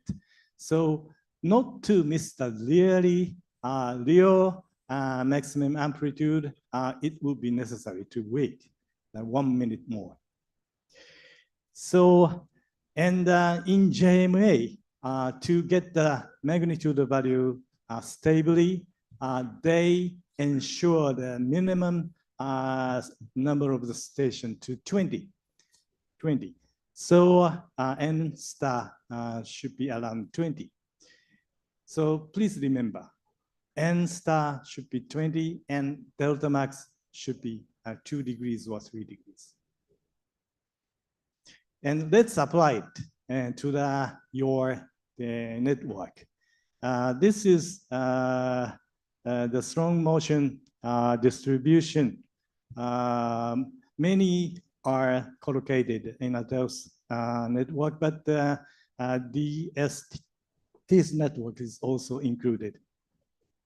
Then the left side figure shows the time necessary to get S phase arrival at least 20 stations.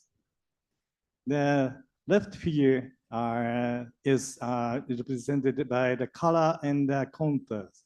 The number denotes the minute after the origin time. And the right side is the plate boundary distribution and your responsible area responsibility. And in area A, you need to disseminate the tsunami warning in 4 minutes. And please notice that around the Sunda Trench area corresponds to the 1.5 minutes. So it takes about 1.5 minutes if the earthquake occurs here to get the more than 20 S arrivals. And okay, and note that this is for S and P is faster than S. So the P has arrived at the farther stations already. See the next slide. And this picture shows the epicentral distance of the farthest P. At the time of the 20 stations have detected S. And this is represented by the color and the contour also. And you can see that delta max 2 degrees is assured except the very dense area in Western Java. So in most of the area in Indonesia, if you can get 20 S's, then you have already gotten the enough delta max 2 degrees at more than 20 stations. So this is my proposal to get reliable hypocenter and magnitude promptly in the emergency procedure. So for events, area A, wait up to two minutes. And this is for safety. But if the event is closer than the Sunda Trench, 1.5 minutes would be enough. And if the event looks very large, it can be A8, then 1 minute for 1 minute is required to wait and not to miss the real maximum amplitude. By that time, 20 S arrivals will be assured for all events in area A, except deep events. For deep events, you don't need to be very in a big hurry. And sufficient farthest epicenter distance 2 degrees will be ensured also. And make sure that the automatic MBMKG value converges. I will show you in the next slide. And then start manual checking.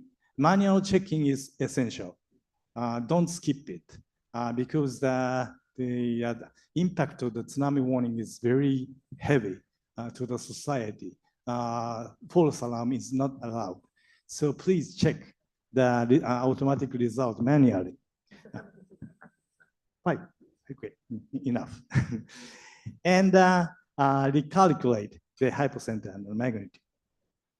And if you can introduce scan lock, then at this moment, it must be read by the operator manually, but scan lock provides you the automatic S reading, and that will reduce the stress of the operator also.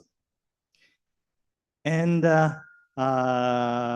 recalculate the hypocenter and the magnitude by restricting the maximum epicentral distance to 2 to 3 degrees. Care about the azimuthal coverage. It will take about 1 minute for the manual checking. And care must be taken. Don't include the far station for the magnitude calculation also, because for further stations, maximum amplitude hasn't appeared yet. And size comp includes the very small amplitude of the further station into the magnitude calculation. It will reduce the magnitude value. You will miss the real magnitude growth. So it's better to limit the station to the nearer one, also for the magnitude calculation. And finally, tsunami amplitude estimation. This is done by toast. It will take about 1 minute if you use the easy way. So you can see that in 4 minutes, you can disseminate the tsunami warning. At this moment, you are disseminating in 4 minutes, but you can do it with more confidence. And this is the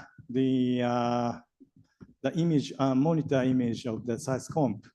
You can monitor the lapse time since origin time and station distribution and map and a calculated magnitude value also and the number of phases used for the magnitude calculation. You can use it. You can monitor it in real time and make decision. So, and the dissemination of the first warning is not the end of your duty. You need to upgrade, update the tsunami advisory warning. Based on the left side is based on the observed sea level data. This was presented by Iman-san already. And the right side is based on the MW and the CMT solution of the W phase analysis. This is also presented by the Iman-san. So you can include it into the new SOP. And final remark, I might say harsh words. Okay, for the achievement of overall goals, this is already presented by the Futa-san. But the first, you need the regular training and seminar to maintain and develop your capacity. And we have successfully developed MBMKG, but the next step is the adjustment of MLV for the Indonesian situation. MBMKG is for the magnitude 5 or over. For the smaller earthquake, you need adjusted MLV. And also, the second one is more important. And please make it a rule to have reflection meeting after every significant event occurs to review BMKG's response, identify the issues, and summarize the proposals on improvements. And it's very important. This is the PDCA cycle. And For example, tsunami advisory warning verification based on the sea level observation. You have already gotten the know-how. The last thing, for the future prosperity of BMKG, I would like to propose 3 things. First, break the wall. Break the wall. I have seen so many times that high wall between the different section, different division, different department.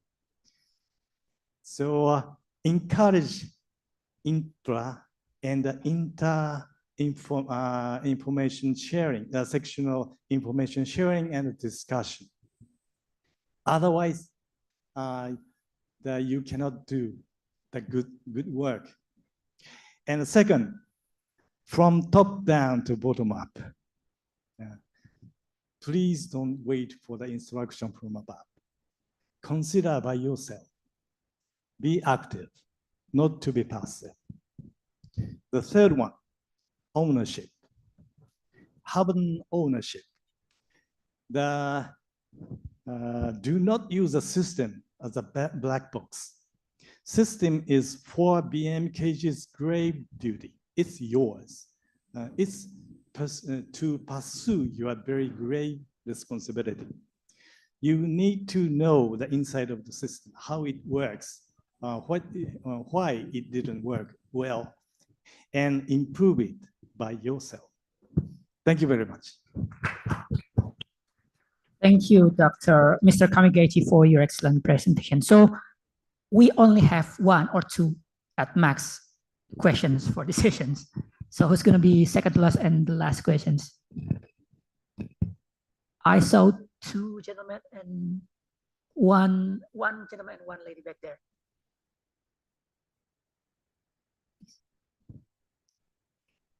Last 2 questions.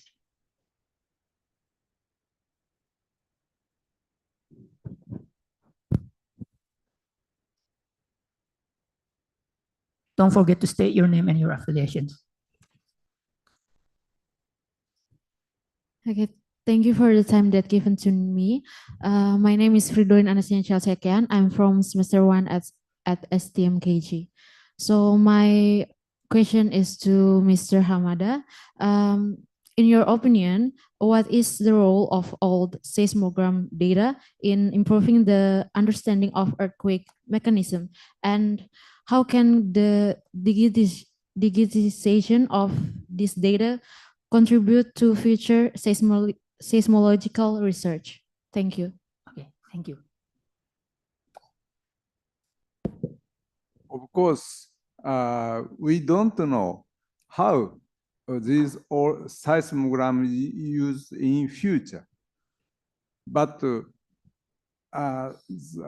history of the progress of seismology indicate even these old data take a very important role to future analysis. So theoretical seismology will progress, future, 10 years later, 50 years later, 100 years later. So new application must be developed. In that time, for example, the larger earthquake is very rare. So, for example, the Kanto earthquake, the recurrence is estimated about 200 years. Now, elapsed time is 100 years. We must wait 100 years to next earthquakes and get the exact correct seismograms. So even all this data is important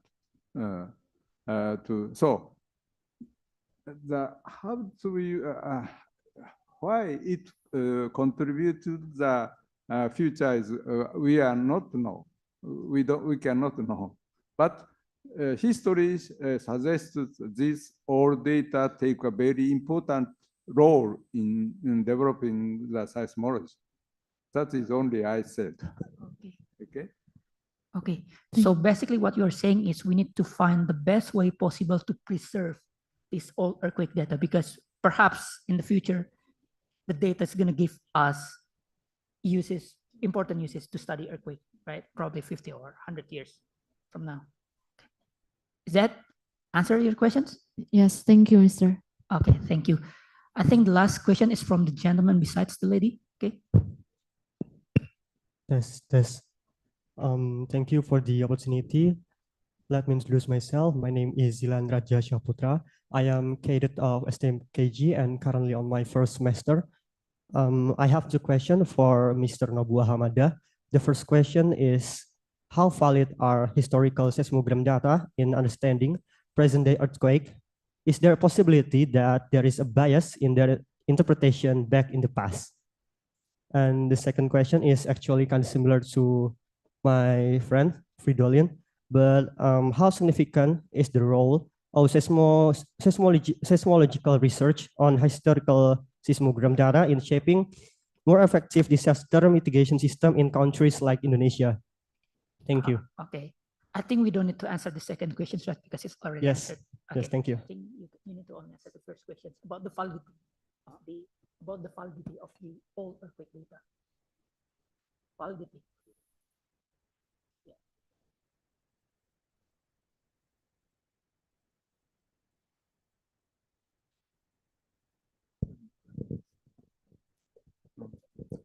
Of course, the quality of the seismogram is much inferior for all data, but still, for example, last year's 100 years anniversary of Kanto earthquake, but seismologists of the university tried to re-examine these old data and make some presentation for their survey. So even quality is very inferior to the present data, but it is still useful for the seismological research. So big earthquake is very rare. So even quality is very low. It is very important. That is my answer. Yeah, Simple. I think that Simple. answers your questions, right? Okay. Okay, I think that's the end of our session. So please give applause to Dr. Hamada and Mr. Kamigachi. No, Doctor. Okay. Okay, so we've reached at the end of our session. But before I close these sessions, I would like to once again say thank you to all of our speakers for their very excellent presentation with very valuable insights for us. And also I want to say thank you to all the participants that attending in person and to all online participants for your thoughtful questions and for actively engaging throughout the entire discussion session. I'm very grateful for that. And I would like to apologize if there was any shortcomings during the session, especially the one that coming from me. I really apologize for that. And I hope we can meet again in different time, in different place, perhaps sometime in the future. And once again, thank you. And it's been a long day for us. So have a great night. Thank you. I give back the floor to the MC.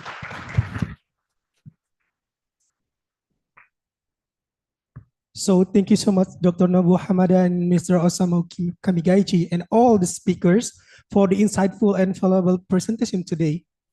Your expertise and knowledge have truly enriched our understanding of the topic. And we would also like to thank to our moderator, Mr. Harfan, for your excellent guidance throughout the discussions. Your role in facilitating the conversation and keeping everything on the track has been invaluable. And we truly appreciate your dedication to ensuring a smooth and engaging session. So, ladies and gentlemen, we are now reaching the final part of our seminar. To conclude today's event, we would like to invite Dr. Daryono SSC MSE as a director of the Center for the Earthquake and Tsunami at BMKG to deliver the closing remarks. Please welcome Dr. Daryono SSC MSE.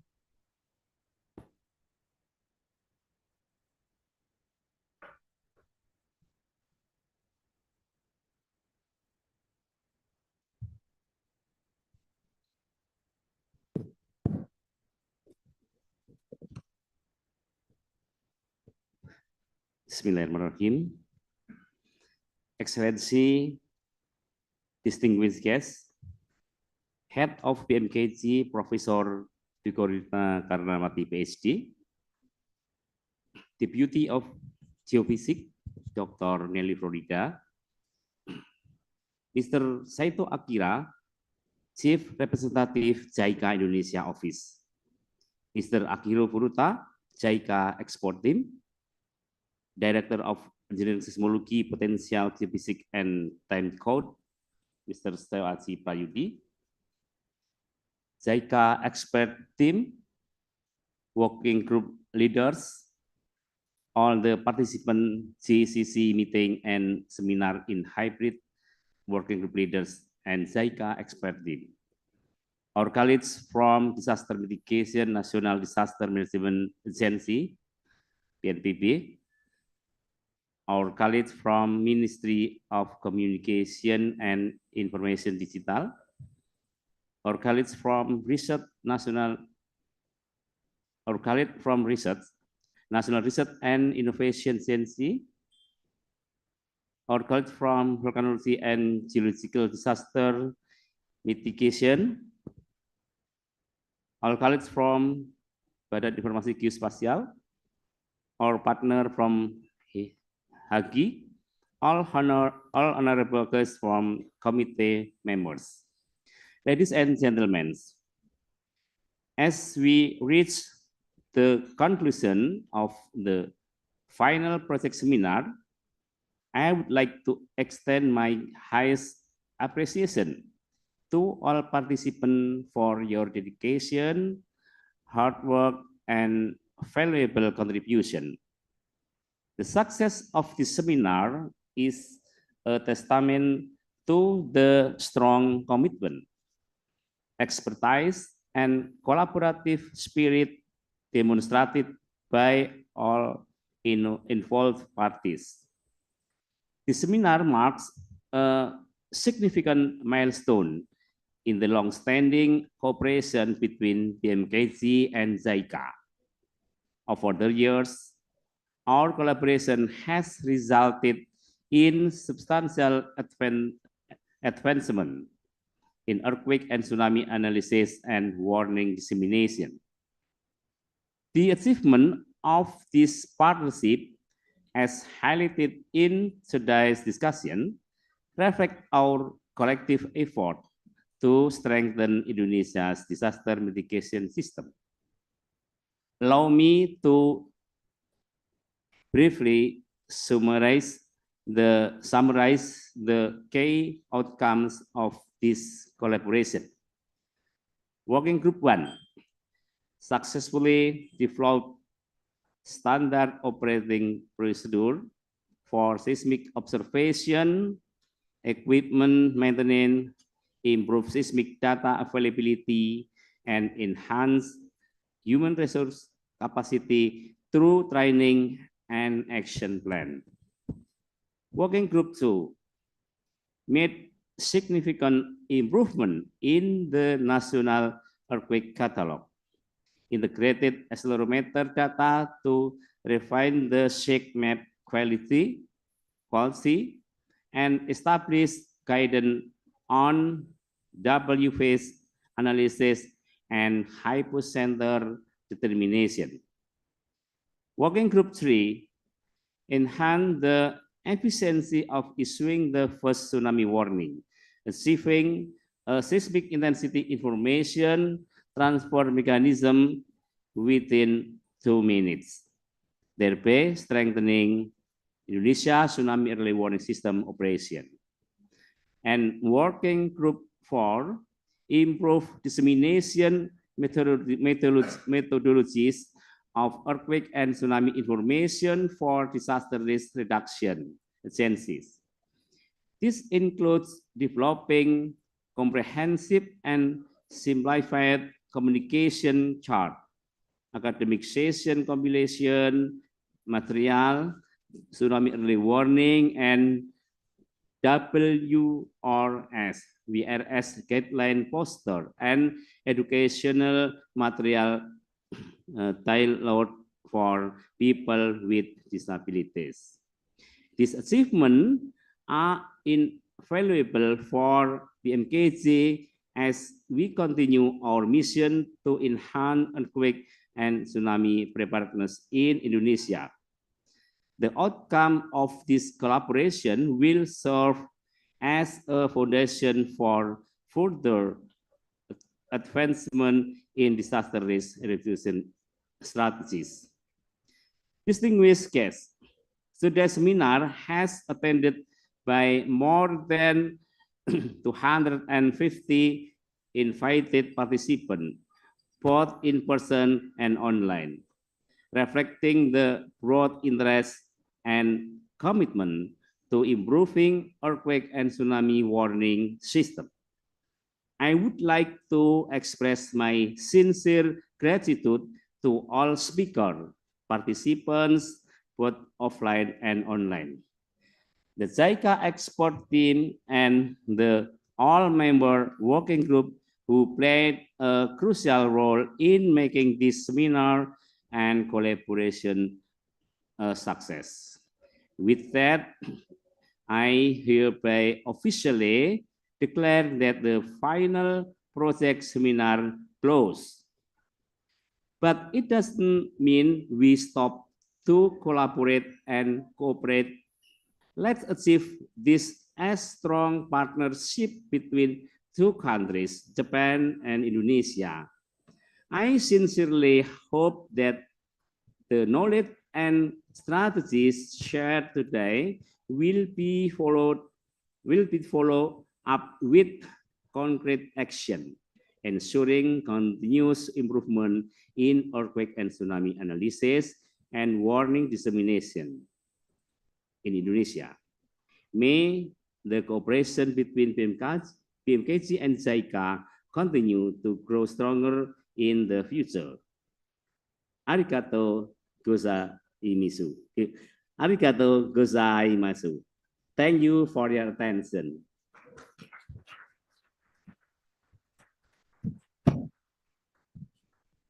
So thank you, Dr. Daryono, for the insightful closing remarks.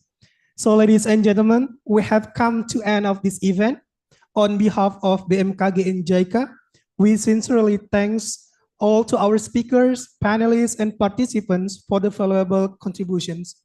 We also wish to apologize if there were any issues or inconvenience during these events. We appreciate your understanding. We hope that the insights shared today will be beneficial and inspire further discussion and collaborations. I am Nede Sunaria. Have a good day and see you in our next event. Thank you so much. Arigato gozaimasu. Assalamualaikum warahmatullahi wabarakatuh.